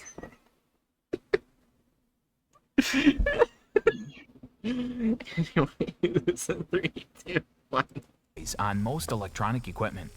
The life raft is too small to be reliably located by orbital imaging satellites, but its general location can be calculated by satellites equipped with thermal imaging, as water temperature drops by 3 degrees Celsius in a 5-kilometer radius around it. Once manifested, SCP-2770-1 will wait until it obtains a visual of an occupied vessel.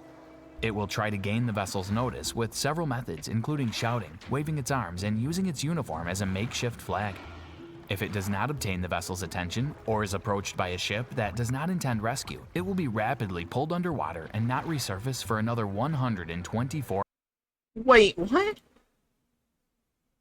I'm pretty sure itself would be pulled under, not the ship.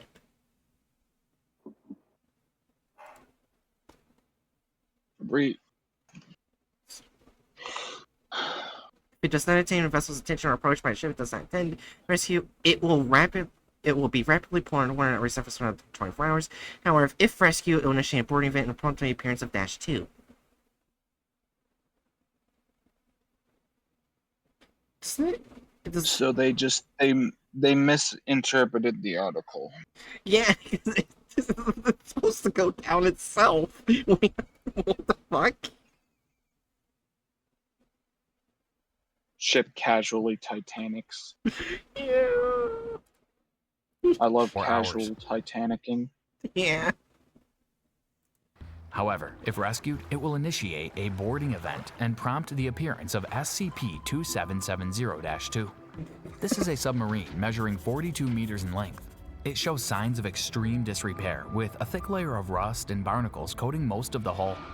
20 to 60 seconds after SCP-2770-1 has been rescued, it will surface near SCP-2770-1's rescuing vessel at a speed far beyond the capability of any known submersible. After it has surfaced, the hatch on the submarine's conning tower will open. SCP-2770-1, 2770-2, and the rescuing vessel will all be pulled into the water by an unknown force at over 200 kilometers per hour and disappear. There seems to be no upper limit to the size of the vessel that can be pulled underwater. What ship is 2770 that? is known to have taken ships with displacements in That's a excess of cargo 50,000 ship. Oh, it's Oh. cargo. Ah. long tons. After a boarding event, 2770-1 will not appear for a minimum of 242 hours, with It the was length just of its absence For appearing to some be reason, it was just for some reason a largely empty cargo ship, but it was a cargo ship. Gotcha. Let me see if I can grab a picture. Alright. Cargo ship.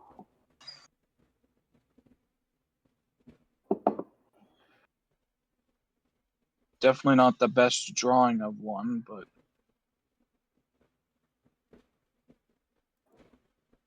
open show chat. Paste. Ah, yeah, I see it.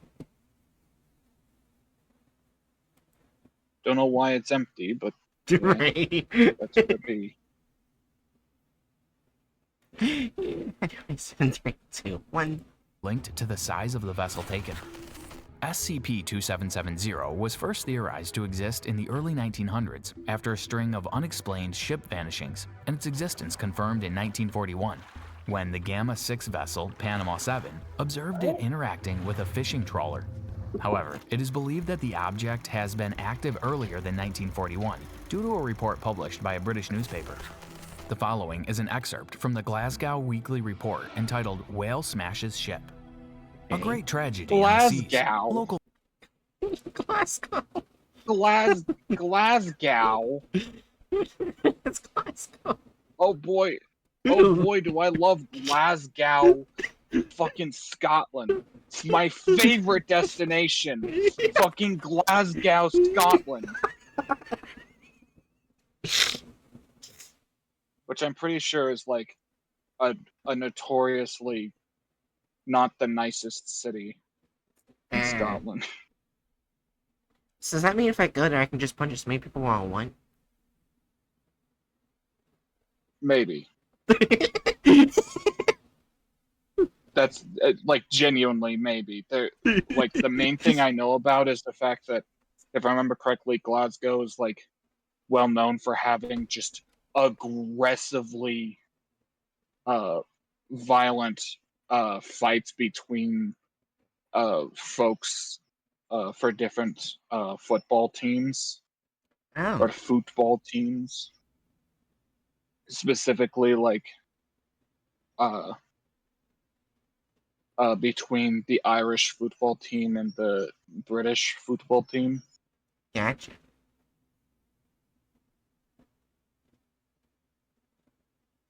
Anyways, back to the video at hand.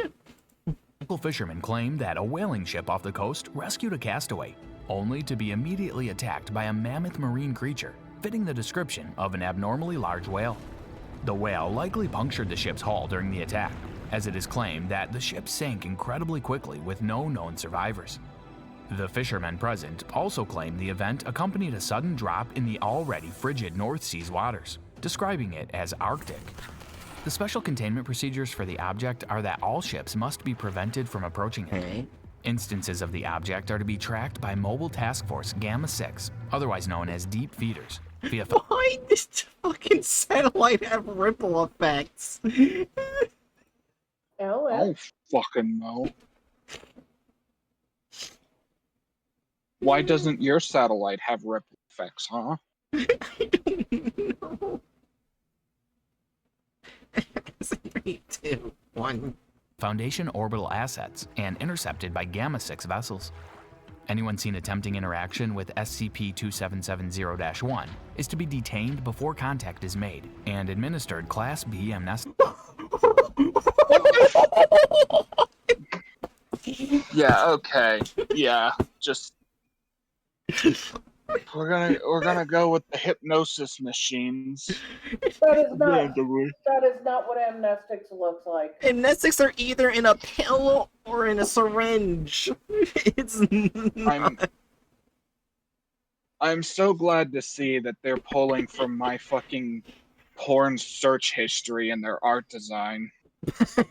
Oh my god. It makes me real proud to be here to see this moment.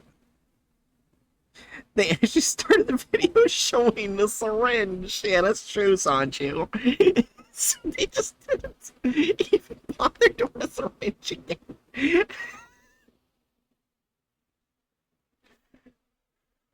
Oh my god. Anyways, 3, 2, 1. After containment implementation, Gamma-6 has prevented many possible boarding events, with the average length between failures to intercept 2770-1 currently at a tolerable level.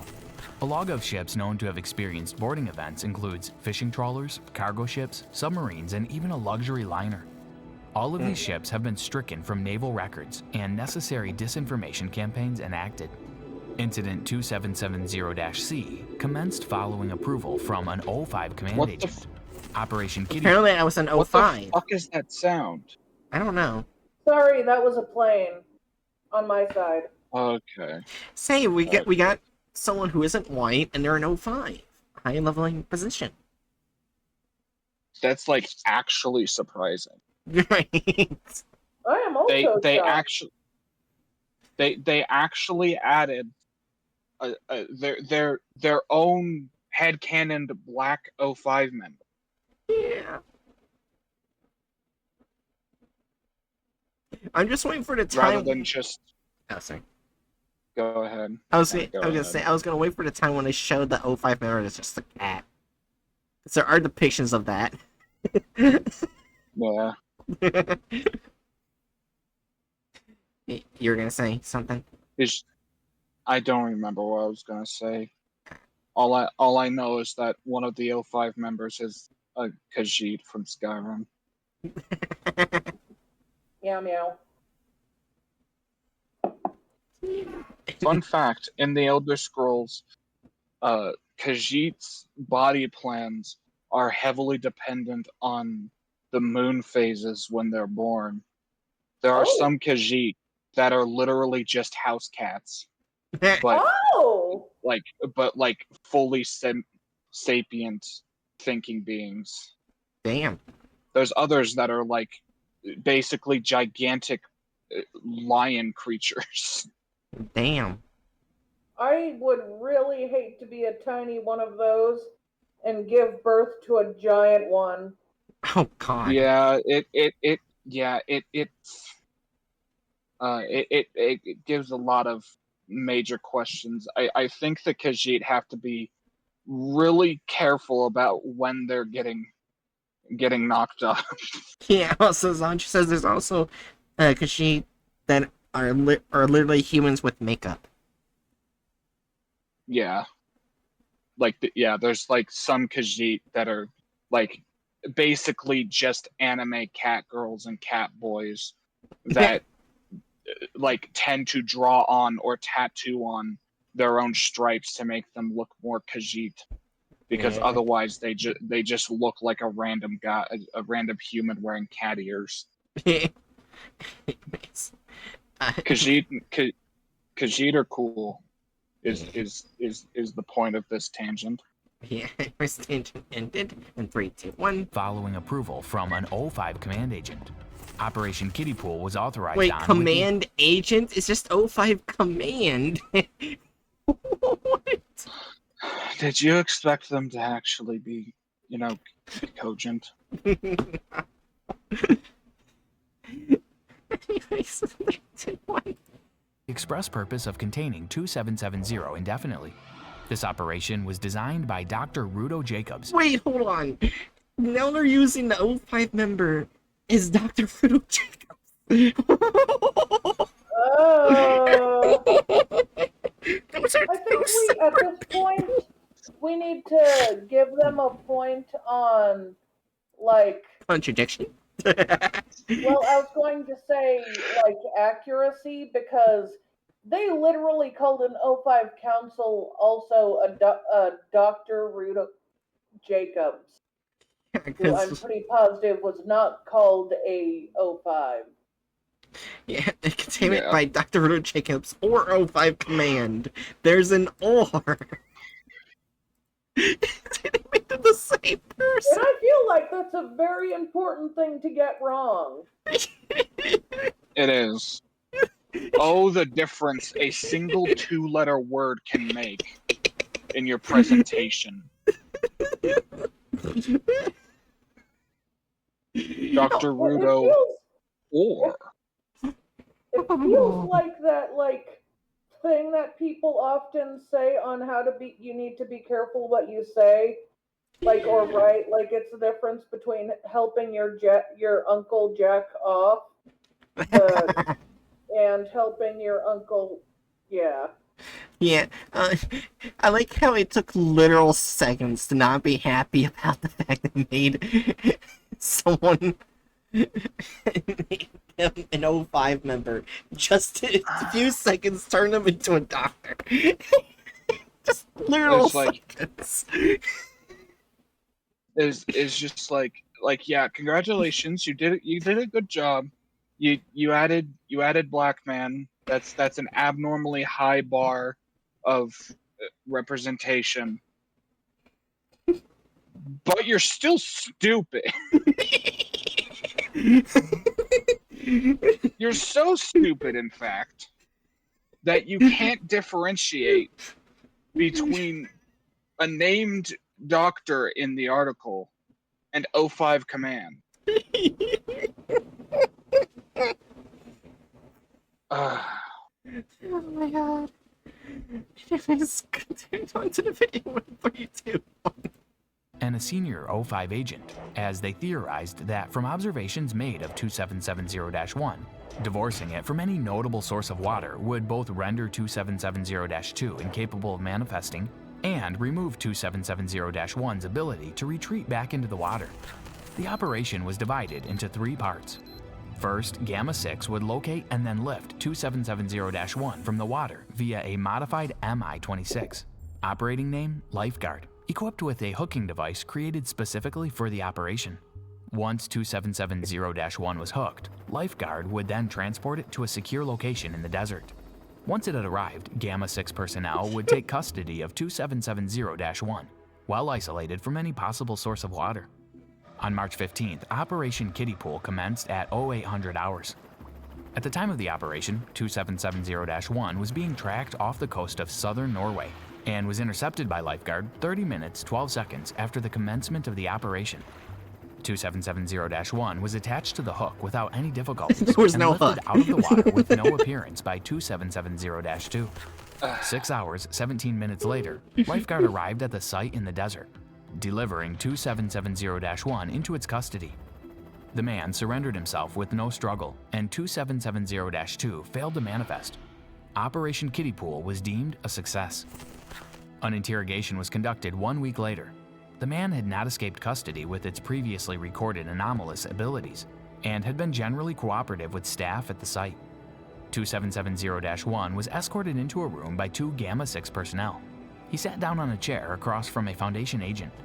The following is a transcript of the interview. "Hello, SCP-2770-1, said the agent. "Hello, sir. Once again, I cannot tell you how grateful I am for the rescue with your crazy hovering plane." Why does it look like his arms are tied behind his back? I don't know. It's like, oh, he's being formal because Navy man. Yeah. Some people do that just because it's comfortable. I used to do it a lot as a child until I realized people think it's weird. Huh. Oh, fair enough. Yeah, fair enough. 3, 2, 1. Plane. "I've been stranded out there for I don't know how long," said the man. "We're always glad to help. So, SCP-2770-1, do you have a name?" "I do, sir. Lieutenant Edward Rowling, Royal Navy, at your service." "I see. What year do you think this is? Your uniform is quite out of date." At this point in the interview, the man stops, rubs his neck before continuing. "I don't know. Truth be told, the months and years just started to meld together after a while. And apologies about my uniform. I'll admit, it's seen better days." "About your days melding together, what can you tell me about SCP-2770-2? "Come again?" "The submarine. We have records of you being rescued by ships, only for them to be attacked by a broken down sub that shouldn't even be able to move." "Oh, that thing." The man leans toward the agent. "Well, I think..." He pauses. "You think what?" asks the agent. "I think you forgot about the water table, you stupid idiot." At this point, what appears to be the He did conning not tower of a say submarine. that. What the fuck? I think Why you. did he put his arms up? Oh yeah, he Like said, "I he's- think you like- forgot about the water table, you fucking idiots." He censored Oh, fuck. Oh, he did say that? Okay. They just I put did stupid not instead of remember that. fuck. But yeah, he's summoning the submarine.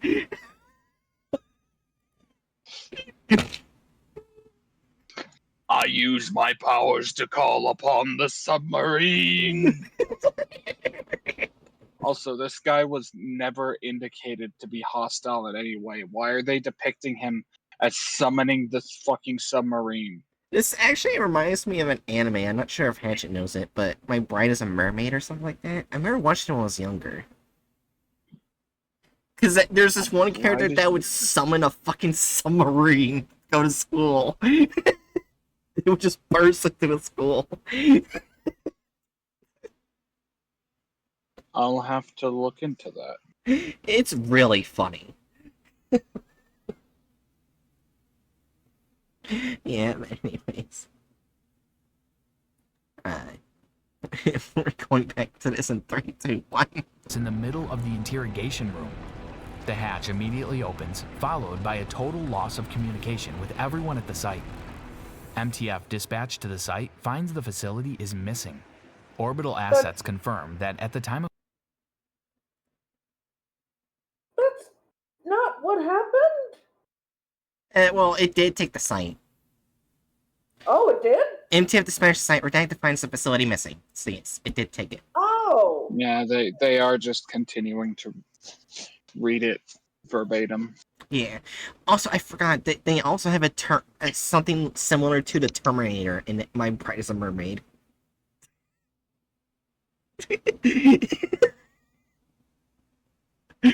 It's really weird and funny anime. It's really... I recommend it. Anyways. 3, 2, 1. of communication loss, the site was pulled in its entirety under the sand. Recovery teams present detect no traces of the facility with subterranean imaging, and all staff are presumed killed in action. After this event, SCP-2770-1 did not appear for a number of years. Foundation secure site protocols are now in full review.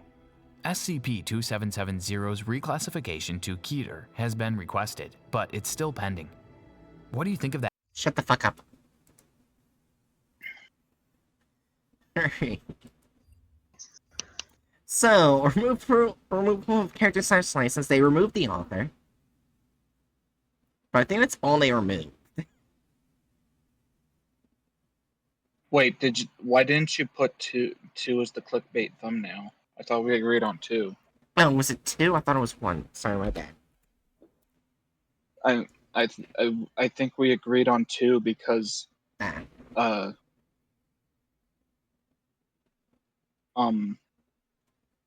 mismanaging like the fact that there was 2 figures on the boat and the fact that they put the wrong SCP in it, Oh, yeah. the wrong number. It's 2700 instead of 2770. Yeah. um. So, removal of character size slices. I think just 1, because they just forgot the author. Yeah. Yeah. Yeah. Yeah, altered added gore or violence.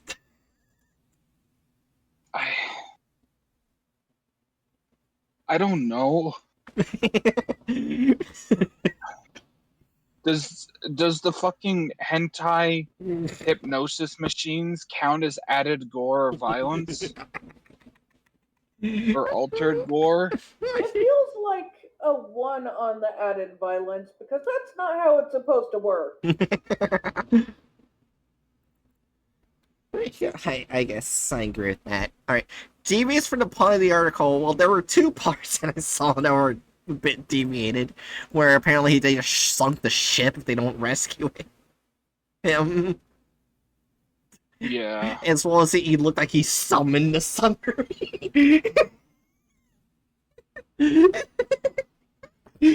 Yeah, it's just...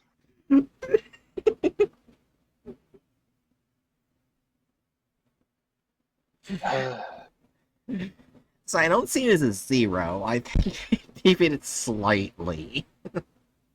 yeah, I'd put it as a 1. You agree, Jerry? Yeah. Only minute in video / offensiveness. Wait, did we see any whammons? No. I don't think so, no. There was We no saw black whammons, so I guess we saw a black man, Yeah. but there were no whammons, so I guess that's a 1. Yeah. Well, it's gonna get lower than the other one. Oh yeah, no shit. Actually, wait, no. It's not gonna get lower than the other one.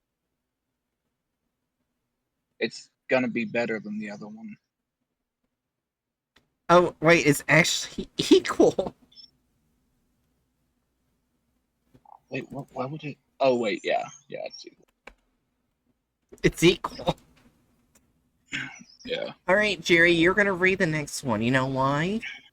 Why? It's the remains of a chair. Oh. You know, your favorite. Okay, let me just bring it up on mine. Where we're basically gonna see. Oh yeah, the content farmers is definitely gonna go brutal with the GOC. Let's hope they go accurate. They're not going to.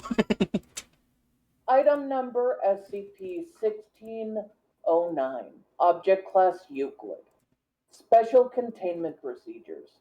SCP-1609 is contained at storage site 08 due to difficulty of transporting it from that location. 1609 is to be contained in a specialty designed enclosure at the site within a flower bed in which a range of aesthetically pleasing flowers and plants are to be cultivated. It is to be used as mulch within the flower bed. The flower bed is to be tended regularly, with all visitors to the enclosure must remark on the beauty of the flower bed, with particular emphasis on the quality of the mulch. 1609 is to be removed from the flower bed at irregular intervals so that it can be treated with wood, metal, and fabric preservatives. Personnel are to announce their intentions in the presence of 1609 before attempting to remove it for this purpose. Personnel assigned to 1609 are required to wear plain clothes in order to prevent accidentally triggering a violent response from 1609. No items with motors are allowed within a 200-meter radius of 1609's containment area. No personnel, either presently or previously affiliated with the Global Occult Coalition, nor material referencing them, are to be allowed within Storage Site 08. In the event that a violent reaction from 1609, all personnel are to exit the immediate vicinity, and a message is to be played over the site's interior speakers informing site staff of the event. Should 1609 be sighted outside of its containment area following a violent reaction, staff are to act in a submissive, non-threatening manner. Formal clothing, such as jackets, lab coats, protective clothing, jumpsuits, and particularly body armor, are to be removed if possible in case of such an event, and any weapons capable of damaging 1609 are to be immediately discarded. Staff are to ask 1609 to return to containment without attempting to threaten or command it. Should 1609 exit Storage Site 08, agents are to be immediately dispatched in order to scan the surrounding area for 1609 and, if possible, retrieve it. At present, there exists no way to totally prevent 1609 from breaching containment. Current containment procedures center on encouraging 1609 to remain within its containment area. Description: 1609 is at present time a pile of splinters, wood chippings, furniture nails, scraps of bleached leather and fabric, weighing in approximately redacted kilograms. The wooden portions of SCP-1609 are made of oak, and the nails are made of steel. 1609 is capable of teleportation, being capable of moving its entire mass instantaneously between 2 points without any known limit. 1609 usually uses this to bring its constituent parts together when parts of 1609 have been removed from the mass, but can teleport its entire mass at once on at least one occasion at the distance of redacted kilometers. That's very far. 1609 is capable of splitting its mass, though it does this rarely. Any amount of material removed from 1609 mass continues to display its properties. 1609 has resisted all attempts to remove it from the confines of Storage Site 08, teleporting back to the site of its own accord. However, it has previously teleported out of Storage Site 08 for brief periods before returning, although this has only happened on redacted occasions since its arrival in Foundation custody. Very small amount of times. It likes Site 8. 1609 appears to be in some way sentient, as research indicates it's able to perceive its environment in a manner that is currently poorly understood, and is able to react to stimuli in an intelligent fashion. Details of 1609's behavior are poorly understood, although it has been ascertained that it will react in self-preservation and will react aggressively to certain stimuli which it connects with a threat to its existence. Aside from this, 1609 appears to prefer situations in which it is utilized by humans, and will actively seek out situations where it can be put to use if it's left idle. This is the reason for the Foundation's present use of 1609 as mulch, as it prevents it from becoming idle and attempting to leave Storage Site 8. It is theorized that it is capable of understanding human speech or thought, although this cannot be determined as it does not comply with tests designed to gauge its awareness of such stimuli. When exposed to a number of specific stimuli, 1609 will react violently. During a typical violent reaction from 1609, It will teleport a portion of its mass inside the lungs of a nearby personnel, causing immediate and severe lacerations to the interior of the lungs, as well as pulmonary obstruction, which rapidly leads to the victim's death. That's what happens when you do a lot of damage to the lungs and heart. Stimuli which can instigate a violent reaction from 1609 include personnel wearing the uniform of, or similar to, the uniform of personnel affiliated with the Global Occult Coalition. Utterance of the words or phrases used heavily or exclusively by GOC operatives, such as threat entity, while in contact with 1609. Any action demonstrating hostility toward 1609. And the sound of a running motor. That's PTSD. Violent responses from 1609 are rare, and only redacted such events have occurred since containment, and SCP-1609 quickly reverts to a passive state after such response if it does not continue to feel threatened. As 1609 arrived in the Foundation, redacted after teleporting into an unused containment cell at Storage Site 8 in its current state. Careful investigation has revealed that 1609 was originally a large chair made of varnished oak and bleached leather, carved in the form of a reclining woman in its restful state. Appears to have possessed its anomalous properties in this state, albeit with certain limitations.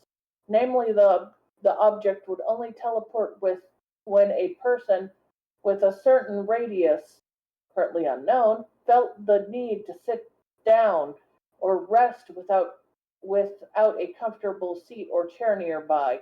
At this point, 1609 would teleport to them and remain in place until another person experienced a similar urge. Redacted. Both Foundation operatives and members of the Global Coalition were made aware of the existence of 1609, which was given the temporary designation of E-622.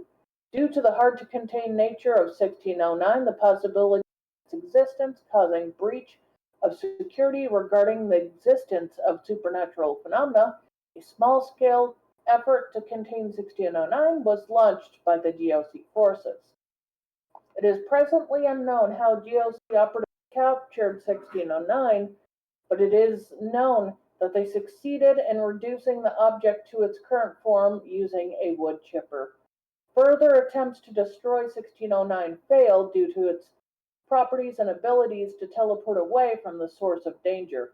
Following this event, several members of the GOC died under the unusual circumstances.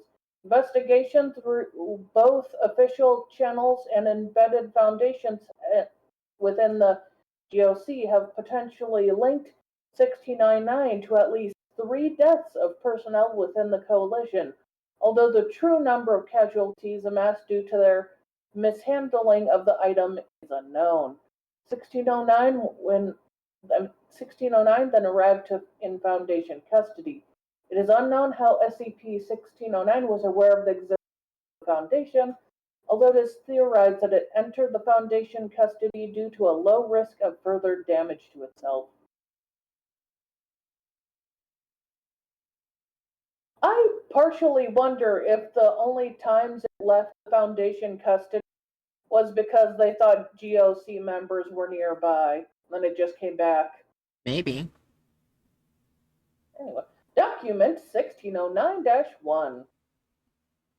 SCP-1609 represents a perfect example of the flaws inherent in the operating procedure of the GOC, and serves as a cautionary tale for any member of the Foundation who disagrees with our practice on containing dangerous objects. Prior to the Coalition getting their hands on them, it was perfectly harmless. A chair which teleports to you when you need a seat is normal compared to most of the stuff that we deal with on a regular basis. When they put it through the wood chipper, It got hurt, scared, and angry, so it lashed out at them. By trying to protect the world by destroying it, they inadvertently made the situation a whole lot worse. 1609 went from being harmless to deadly in the space of a few minutes because of the GOC. We had to clean up the mess. Thankfully, 1609 is pretty simple for us to deal with. So long as we don't do anything stupid around it, it won't fight back and it won't try to leave. Even if it does, it usually comes back. I think I've worked out why. It came back to us because it was afraid of the people who had hurt it. That's why it would always come back. It's afraid of the rest of the world now, and it's looking to us for protection. That is depressing. This is why we have special containment procedures instead of special destruction procedures. If you break something, it's broken forever. When you try to destroy an anomaly, you can't take back your mistakes. That's what 1609 has to tell us. This is why we're right and the GOC is wrong, people. Dr. Sivert.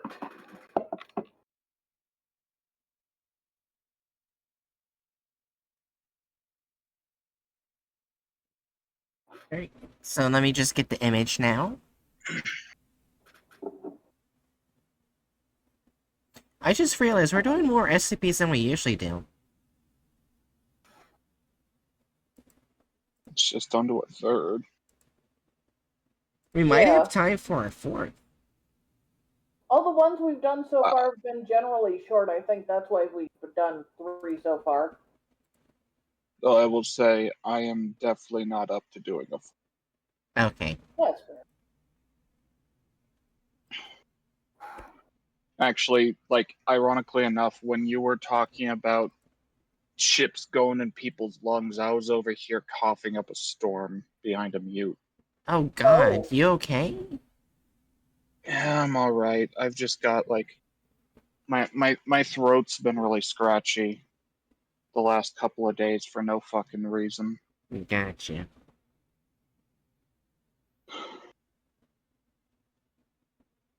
Maybe you need to drink more water. I've been drinking quite a bit. Okay. Also, here's the chair they drew. The design makes sense, but the cobwebs and placement have nothing to do with the SCP. It's known to have moved Yeah. around a lot. Yeah. So I think it needs at least a 1. I would put it as a 1, yeah. Gotcha. Yeah, because the only thing they got wrong was assuming they could actually put it somewhere for a long period and have it stay still. Yeah, like what they got wrong was the setting, and that's about it. Alright, let's see. What did they do? They didn't even put a description. They didn't even feel bothered. Ugh. They didn't even bother. Did they at least credit? They did credit the SCP, but not the author. So God that's a damn it. 1 for that category. Yeah. It's just they didn't even bother. Oh, you want to know what the remains of the chair? Just watch the video. Oh my god. Why are there so many goddamn stone golems crawling up my nuts? Alright, ready to see the Send help. GOC?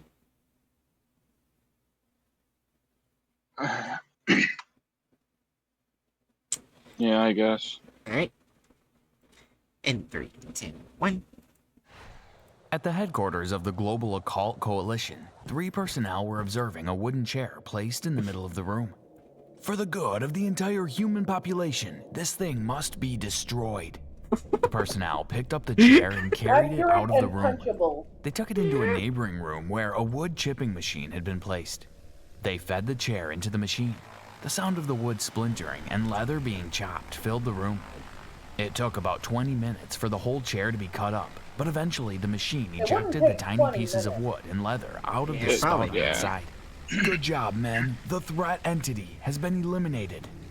Suddenly, the operative that had spoken clutched at his chest. His eyes rolled back in his head and blood began to spurt from his mouth. He fell to the floor and within seconds had passed away. The other two personnel looked at each other in shock. "Do you think this has something to do with the threat entity?" asked one of them. As soon as the words left his mouth, he also grabbed at his chest. He tried to speak, but all that could be heard was the sound of blood gurgling. He collapsed on the floor too. An autopsy was performed on the two deceased operatives. Small fragments of Why leather did and they kill splinters the of last wood were one? They lived. This is so stupid. You okay, Archie? Yeah, I'm just saying this is stupid. They're depicting it as if like the chair wouldn't know that these are the guys that specifically Yeah. shoved it into the wood chipper. Mm-hmm. 3, 2, 1. discovered in the lungs of each body. Welcome back to SCP Exposed. Today we bring you the Euclid class subject SCP-1609. But before I go on, make sure you like and subscribe, Go and fuck hit yourself. that notification bell so you don't miss out on any more SCP stories. SCP-1609 is contained at Storage Site 08 due to the difficulty of transporting it from that location. It is to be contained in a specially designed enclosure at that site, within a flower bed in which a range of aesthetically What? pleasing flowers and plants. What plants are these? They are technically flowers, just badly drawn ones. Yeah. Just. I'm pretty I sure love I the- know all these flowers, but you don't want me to look them up for photos. Fair enough. You don't. You I don't love want-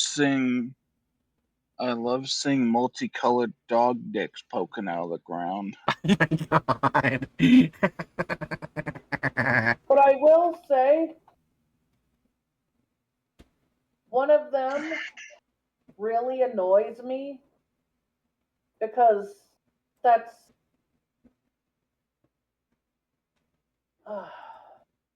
Good? Because they look. I think they're carnations, one of them is, but that's not how carnations look like when they grow out. I mean, the design is like a carnation, but like if it's probably a different flower that looks similar but bigger, but with longer petals. Fair enough. Yeah. Let me just look up. I mentioned, I think like the purple dog dicks look vaguely like lilac, which grow on bushes. Oh, I think the one that I mistook for a carnation is actually supposed to be dahlia, because this is how they look.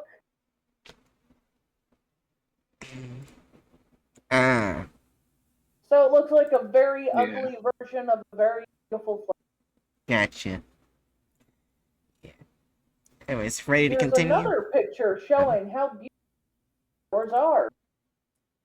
Gotcha. I just like the image of SCP Foundation being so desperate to keep this mulch from killing anyone that but no one on staff knows how to garden, so they just go out, pick a bunch of fucking lilac shoots and just shove the lilac shoots into the ground and like this is cultivation. This is how this works. I'll be right back. I have to poop, like really, really bad. I have to poop. Alright, I'll go into intermission then. Should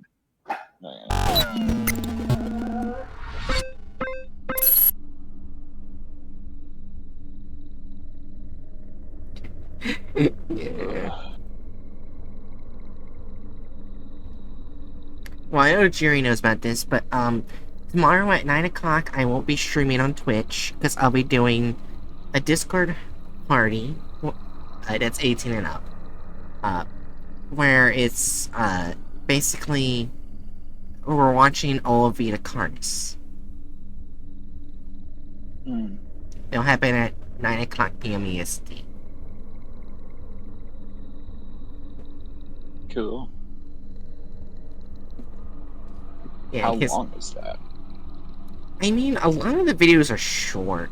I mean, there's a couple 20-minute ones, but most of them are like minute to 5 minutes long. So it won't take too long.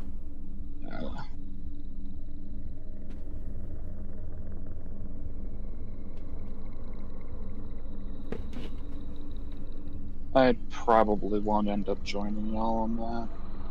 That's fine.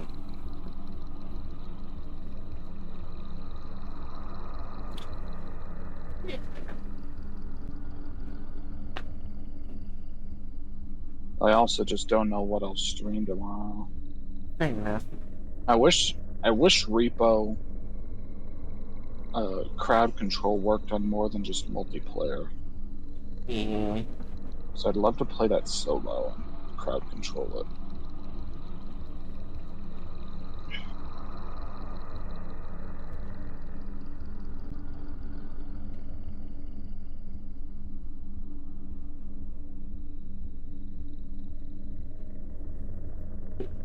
Also, yesterday, Hatchet, I streamed the horror story stuff way longer than I actually wanted to, because I took too long of a nap with Busta. Yeah, instead of doing, 7 hours, I did 3 additional hours. Nice. So it was a 10-hour long VOD. Which is good, That because... doesn't sound I was Huh? gonna say, that doesn't sound insufferable at all to edit down. Yeah, it was fun. Editing... Fuck me. I haven't even touched it yet. I downloaded the bot, but I haven't touched it. Yeah. Ooh, grapes. Yeah. Also, Hatchet. We're actually... I thought we were too far away from being done, but you see where we're here right now? At AP? Yeah. We're actually not too far away. You call that not too far away? We're halfway done. Yeah, it's... I thought we were only a quarter way done. No. Because we usually only do Fair 2. enough. Yeah.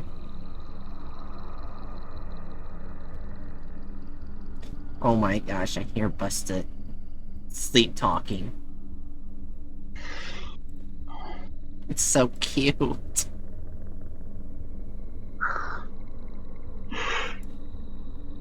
And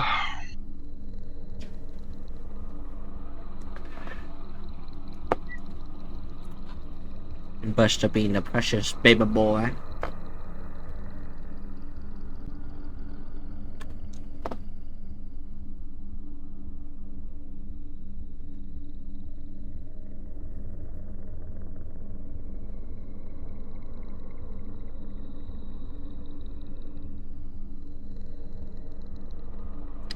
Yeah.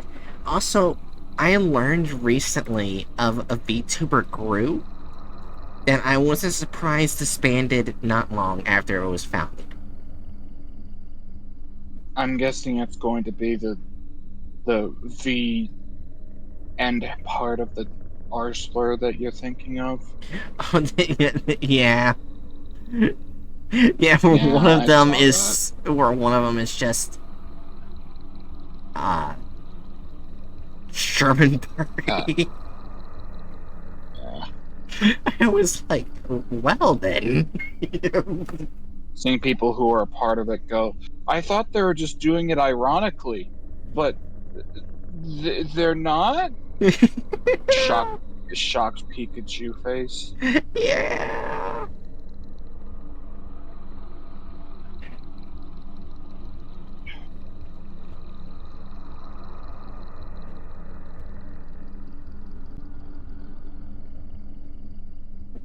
I thought they made their avatar. I thought that this guy that we're doing this with made their avatar a fucking SS uniform wearing anime girl.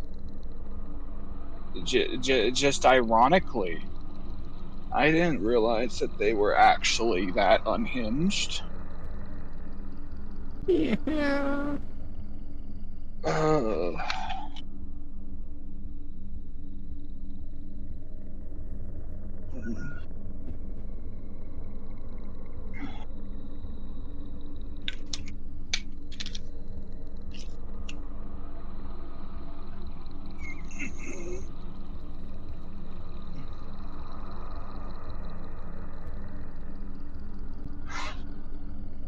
Apparently, a VTuber got banned for cheating in Battlefield 6 recently. we don't really need to talk about that one. It's literally the stupidest shit. Yeah. When there's even worse people on Okay. Twitch still that needs to be banned. Well, it's even more so, like, the only reason why this blew up is one, because she's trans, and two, she wasn't cheating. Yeah. She did videos with a hand cam. She's just actually that good. There's like multiple pro FPS players that were talking about how she was like using completely standard pro tactics. So it's literally just a bunch of mediocre bigots sees trans woman performing well in a video game and decides to launch a massive harassment campaign against her.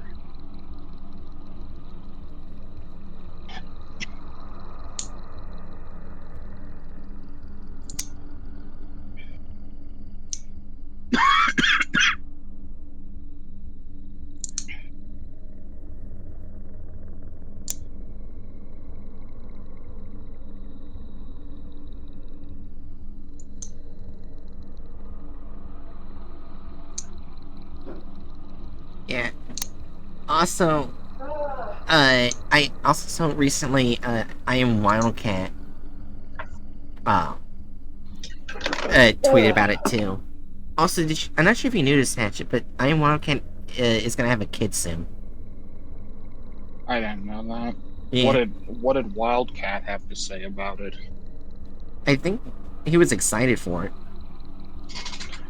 Oh wait, you mean about the the VTuber thing? Fuck.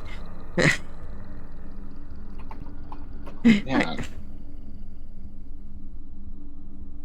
Hold on. Alright. Well, He said, I don't know the whole lore here behind this person in the clip, but nothing about this video makes this person look like they're cheating. Just average PC flicks done in a way to bait low IQ gamers into thinking it's a bot. Lol. Yeah. That's a completely reasonable Yeah. take. Which makes sense, because, like, he does a lot of those type of games, too, so he would probably Yeah, be able that to tell. tracks. Yeah. so some of those flowers look like dahlia flowers, some look like aster flowers, Yeah. and Yeah. Anyways. Yeah.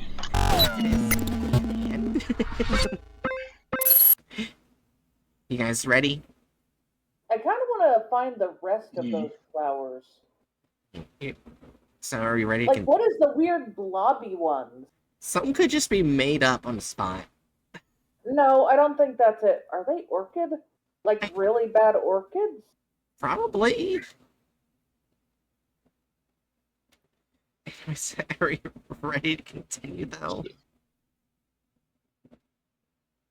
Okay. Yeah. In 3, 2, 1. Are to be cultivated. It is to be used as mulch within this flower bed. The flower bed is to be tended regularly, and all visitors to the enclosure must remark on the beauty of the flower bed, with particular emphasis on the quality of the mulch. It is to be removed from the flower bed at regular intervals so that it can be treated with wood, metal, and fabric preservatives. Personnel are to announce their intentions in the presence of SCP-1609, before attempting to remove it for this purpose. All personnel assigned to SCP-1609 are required to wear plain clothes in order to prevent accidentally triggering a violent response from it. No items with motors are allowed within a 200-meter radius of its containment area. No personnel, either presently or previously affiliated with the Global Occult Coalition, nor material referencing them, are to be allowed within Storage Site 08. In the event of a violent reaction from SCP-1609, Wait, why are you sitting? Why are you sitting in a fucking big green armchair in a dilapidated building all of a sudden, bro? I don't know.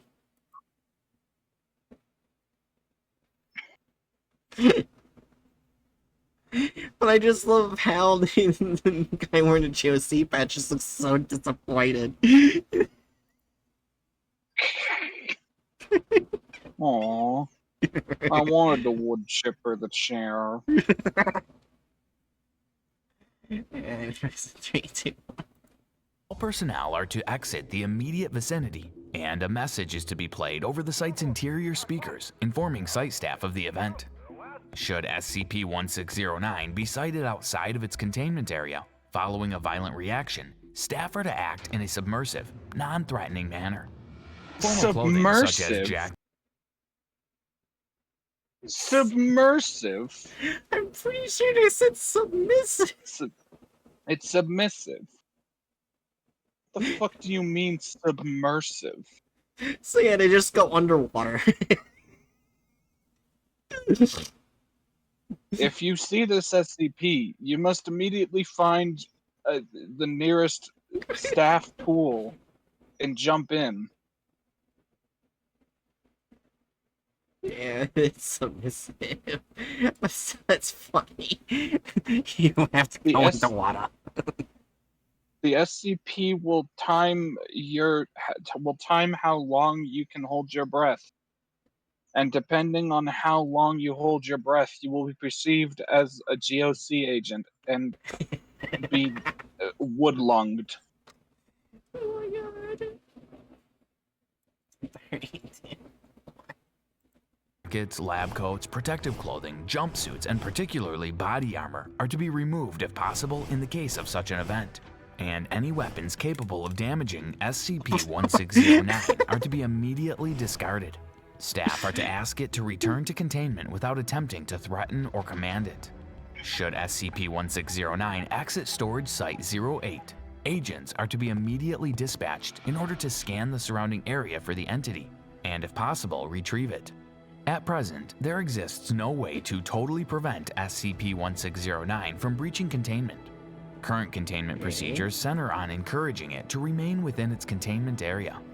SCP-1609 is, at the present time, a pile of splinters, wood chippings, furniture nails, and scraps of bleached leather and fabric. The wooden portions of SCP-1609 are made of oak, and the nails are made of steel. It is capable of teleportation, being capable of moving its entire mass instantaneously between 2 points without any known limit. It usually uses this to bring its constituent parts together when parts of it have been removed from the mass. But SCP-1609 can teleport its entire mass at once, on at least one occasion at a distance of several kilometers. SCP-1609 is capable of splitting its mass, though it does this rarely. Any amount of material removed from its mass continues to display SCP-1609's properties. It has resisted all attempts to remove it from the confines of Storage Site 08, teleporting back to the site of its own accord. However, it has previously teleported out of Storage Site 08 for brief periods before returning, although this has only happened on a couple of occasions since its arrival in Foundation custody. SCP-1609 appears to be in some way sentient. As research indicates, it is able to perceive its environment in a manner that is currently poorly understood and is able to react to stimuli in an intelligent fashion. Details of its behavior are poorly understood, although it has been ascertained that it will react in self-preservation and will react aggressively to certain stimuli which it connects with a threat to its existence. Aside from this, it appears to prefer situations in which it is utilized by humans, and will actively seek out situations where it can be put to use if it is left idle. This is the reason for the Foundation's present use of SCP-1609 as mulch, as this prevents it from becoming idle and attempting to leave Storage Site 08. It is theorized that SCP-1609 is capable of understanding human speech or thought, although this cannot be determined as it does not comply with tests designed to gauge its awareness of such stimuli. When exposed to a number of specific stimuli, SCP-1609 will react violently. During a typical violent reaction, it will teleport a portion of its mass inside the lungs of nearby personnel, causing immediate and severe lacerations to the interior of the lungs, as well as pulmonary obstruction, which rapidly leads to the victim's death. Stimuli which can instigate a violent reaction from SCP-1609 include personnel wearing the uniform of, or clothes similar to the uniform of, personnel affiliated with the Global Occult Coalition. The utterance of words or phrases used heavily or exclusively by GOC operatives, such as threat entity, while in contact with SCP-1609. Any action demonstrating hostility towards SCP-1609, and also the sound of a running motor. Violent responses from SCP. I saw just him angrily pointing at into the SCP. Why you just would?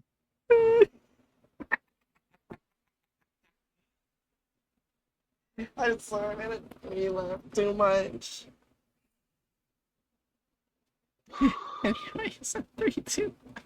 1609 are rare. Only 2 such events have occurred since containment, and SCP-1609 quickly reverts to a passive state after such a response if it does not continue to feel threatened. SCP-1609 arrived in Foundation custody on the 26th of October 2004 after teleporting into an unused containment cell at Storage Site 08 in its current state.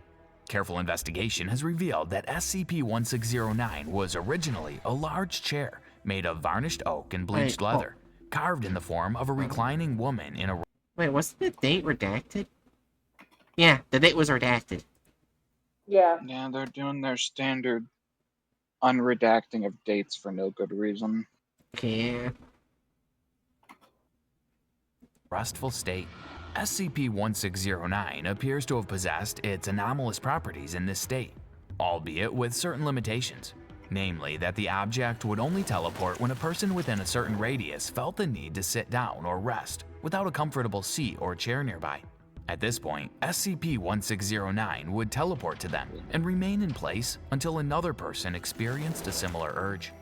Both Foundation Why is she operatives and members of the Global Occult I don't Coalition know. were made aware of the I think existence that of wasn't SCP. supposed to be a blindfold, but rather a very badly drawn hat.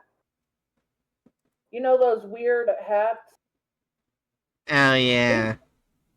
I think that was supposed to be a hat, but it looks like a blindfold. Yeah.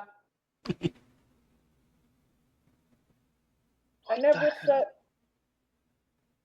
Just because I'm right doesn't mean I want to be. That looks like it should be a blindfold. But what she's doing and where she's looking points to it being a hat. A sun hat. That weird visor sun hat thing. Oh, those things. Okay, now I get what you mean. Yeah. It does not How look you like feel that. that this is how they draw it. Yeah. The weird fucking headband ass. Headband? Headband. I bet Headband. you could draw it better. Probably. Yeah, anyways, 3, 2, 1. urge. Both Foundation operatives and members of the Global Occult Coalition were made aware of the existence of SCP-1609, which was given the temporary designation of E-622, due to its hard-to-contain nature and the possibility of its existence causing a breach of secrecy regarding the existence of supernatural phenomena. A small-scale effort to contain SCP-1609 was launched by GOC forces. It is presently unknown how exactly GOC operatives captured SCP-1609, but it is known that they succeeded in reducing the objective into its current form using a wood chipper. Further attempts to destroy SCP-1609 failed due to its properties and ability to teleport away from sources of danger. Following this event, several members of the Global Occult Coalition died under unusual circumstances. Investigation through both official channels and embedded Foundation agents within the GOC has potentially linked SCP-1609 to at least What's with this? They've got some diversity, but they conspicuously made their one depiction of a black man be in connection to trying to destroy the chair. There was a light brown-skinned woman earlier. Oh, was there? Okay. Yeah, when they were doing the garden stuff. Yeah, this time they have not done the racist thing. But I will say, why are 2 out of 3 people just looking angry irrationally? The other guys. Just like, huh. Yeah, just a chair. Huh. It was a chair. Anyways, 3, 2, 1. 3 deaths of personnel within the coalition. Although the true number of casualties amassed due to their mishandling of the item is unknown, SCP-1609 then arrived in Foundation custody. It is unknown how it was aware of the existence of the Foundation, although it is theorized that it entered Foundation custody due to a low risk of further damage to itself. The following is a report written by Dr. Sievert. SCP-1609 represents a perfect example of the flaws inherent in the operating procedure of the GOC, and serves as a cautionary tale for any members of the Foundation who disagree with our practices on containing dangerous objects. Prior to the Coalition getting their hands on this, it was perfectly harmless. A chair which teleports to you when you need a seat is normal compared to most of the stuff that we deal with on a regular basis. When they put it through a wood chipper, it got hurt, scared, and angry, so it lashed out at them. By trying to protect the world by destroying it, they inadvertently made the situation a whole lot worse. SCP-1609 went from being harmless to deadly in the space of a few minutes because of the GOC, and we had to clean up the mess. Thankfully, SCP-1609 is pretty simple for us to deal with. So long as we don't do anything stupid around it, it won't fight back and it won't try to leave. Even if it does, it usually comes back. I think I've worked out why. It came to us because it was afraid of the people who had heard it. That's why it always comes back. It's afraid of the rest of the world now, and it's looking to us for protection. This is why we have special containment procedures instead of special destruction procedures. If you break something, it's broken forever. When you try to destroy an anomaly, you can't take back your mistakes. They're having a That's what GC person read it. SCP-1609 has to tell us. This is why we're right and the GOC is wrong, people. What did you think of this SCP case? Please It feels let us like this entire video is kind of slapping the GOC, and I think that's fine. Also, To be fair, that's going to happen no matter what if you cover this SCP. yeah, Yeah. there is probably one more group that would handle this SCP better than the Foundation, though. The cum bucket. Oh, Everyone- concerned. This is my Yeah. favorite place to go to. Thank you, Pumpkin, for the raid, but we're about to end soon. After we rate the video. We are currently rating. We're currently covering a content farm on Yeah. how they covered 1609, who was the chair. An SCP that was a harmless chair until the GOC, which is Global Occult Coalition, threw it through a wood chipper, giving it severe PTSD. Yep. It gets therapy from the Foundation by being used as mulch in a garden and being told how useful and wonderful how useful the mulch is and how wonderful the garden is that the mulch has helped make. So yeah, it gets daily therapy. You know what I thought about it? That Servant's Hand might actually know a way how to put it back together. They've done similar things with wood-like entities before. That's actually fair. Yeah, No, because the like, Foundation doesn't know how to do that, so they can only give it therapy. yeah, because the in one SCP, the Wondrous Library does know how to convert things into like trees into like bookshelves for books without even What harming about it. the stuff like leather that. and metal destroyed? I'm pretty sure they would figure out something out. They would probably bring it back perfectly. I mean, all you'd really need is some kind of Yeah. like anomaly that has like the ability to like reverse the state of something, like give it Ares quirk from Yeah. Boku no Hero.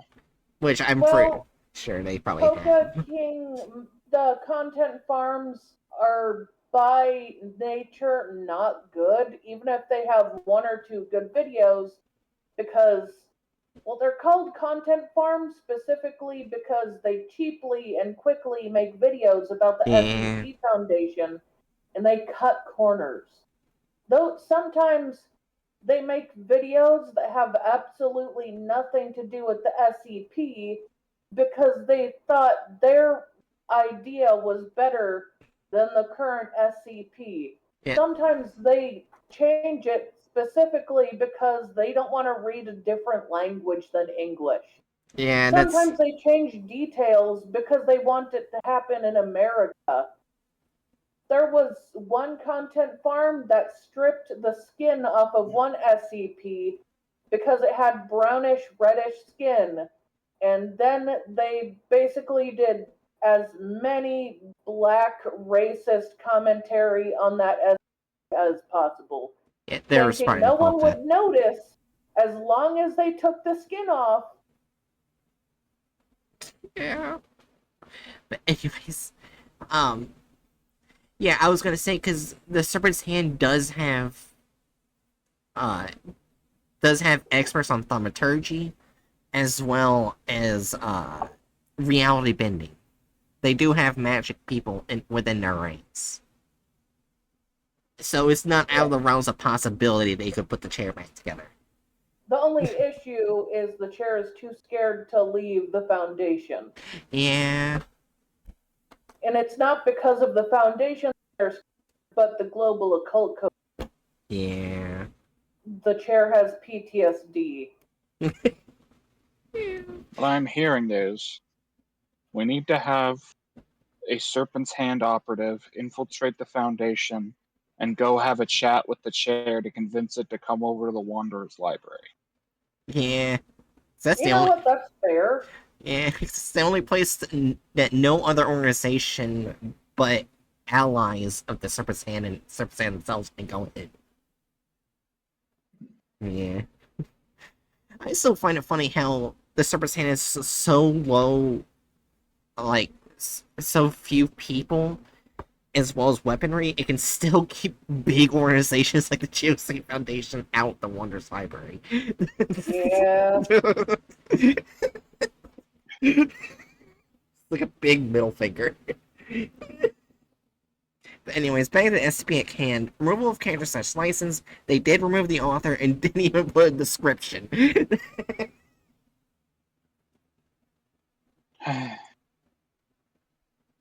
I'm gonna call that 2 points. Yeah. Yeah, I agree. Alright, altered / added gore or violence. I don't think so. They didn't really The add only- or alter. The only like slight alteration was like the minute detail at the beginning saying like the guy's eyes rolled into the back of his head, Oh, Oh, yeah. that's true. Yeah. but like it's so minuscule that I don't think it even warrants a Yeah. point. And they didn't deviate from the plot. So I guess 0 for that. The violence and gore. Yeah. And like as far as like the intro thing goes, they were Yeah. basically just doing a botched reenactment of Mm-hmm. Yeah. something that is alluded to in the SCP, so I think it's fine. Yeah. It's not that bad. It didn't really deviate, and they didn't really do anything or sexist. Yeah, they didn't do This anything time. offensive or only men. Well, I took issue with the fact that like the Oh.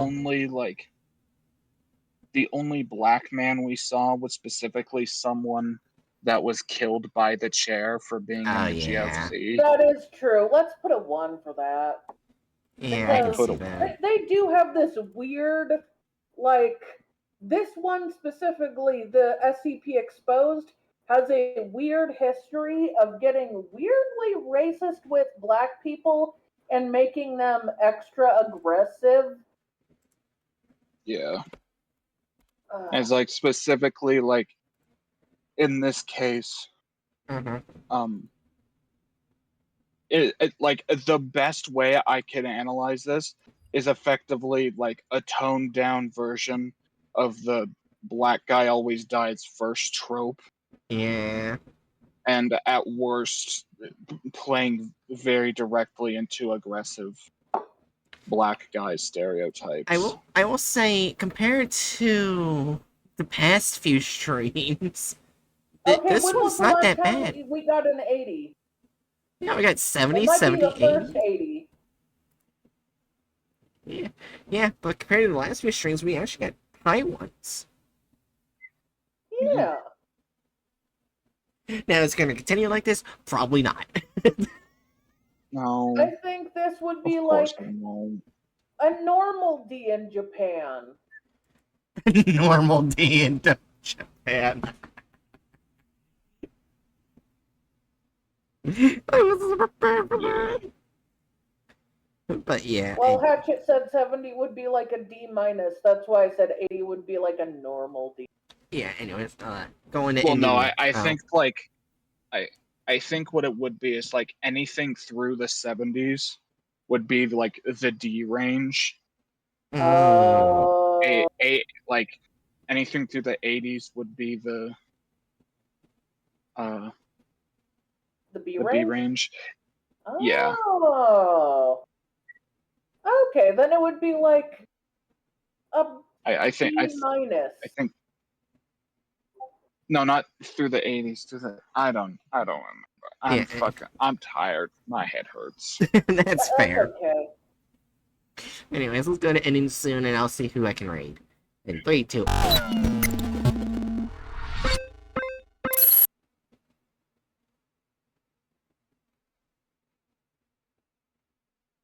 Hey, Bray, Yeah. what do you call a spray gun that's been filled with urine? Oni-chan, I have a dick. Is that supposed to be your answer? Yes. I'm sorry, Bryce, could've- but a dick is not a spray gun. You could at least try. Anyway, it's a pistol. That makes more sense. Because I'm sorry, just because you can pee long distance doesn't mean it's a gun. It's peeing.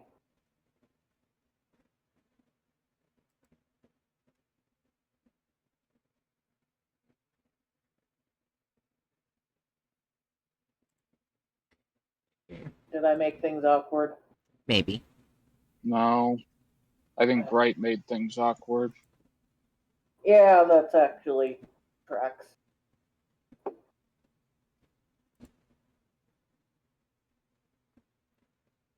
I don't know what to say.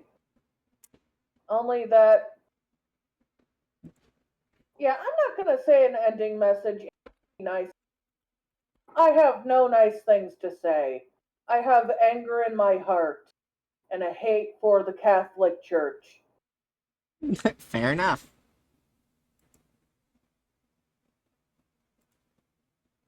Because the Catholic Church literally covered up a Yeah. major fiddler from my hometown, and I found out he died in 2020 and only had kind things on his memorial, nothing about all his crimes.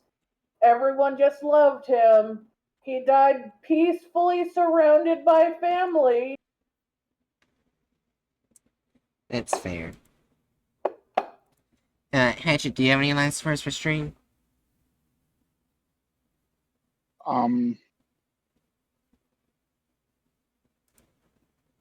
There may or may not be 75,000 chickens shoved into the back of a car driving down I-70. Oh. That would be bigger than a car. That would be a chicken truck. Chicken jack. That would be a chicken mega van. Anyways, Danger Noddles. I hope you enjoyed. Hope to see you guys next time for your next mission. Again, tomorrow in my Discord server, I will be doing a party at 9 p.m. EST for Vita Carnus. It'll be not to be streamed or recorded, just an off day. I most likely won't be doing a YouTube stream again tomorrow because I have to edit the 10-hour long stream. Fuck me. Anyways. But yeah, so, be kind to them. Like I always say, if I ever raid Hatchet, annoy the fuck out of him. And, bye.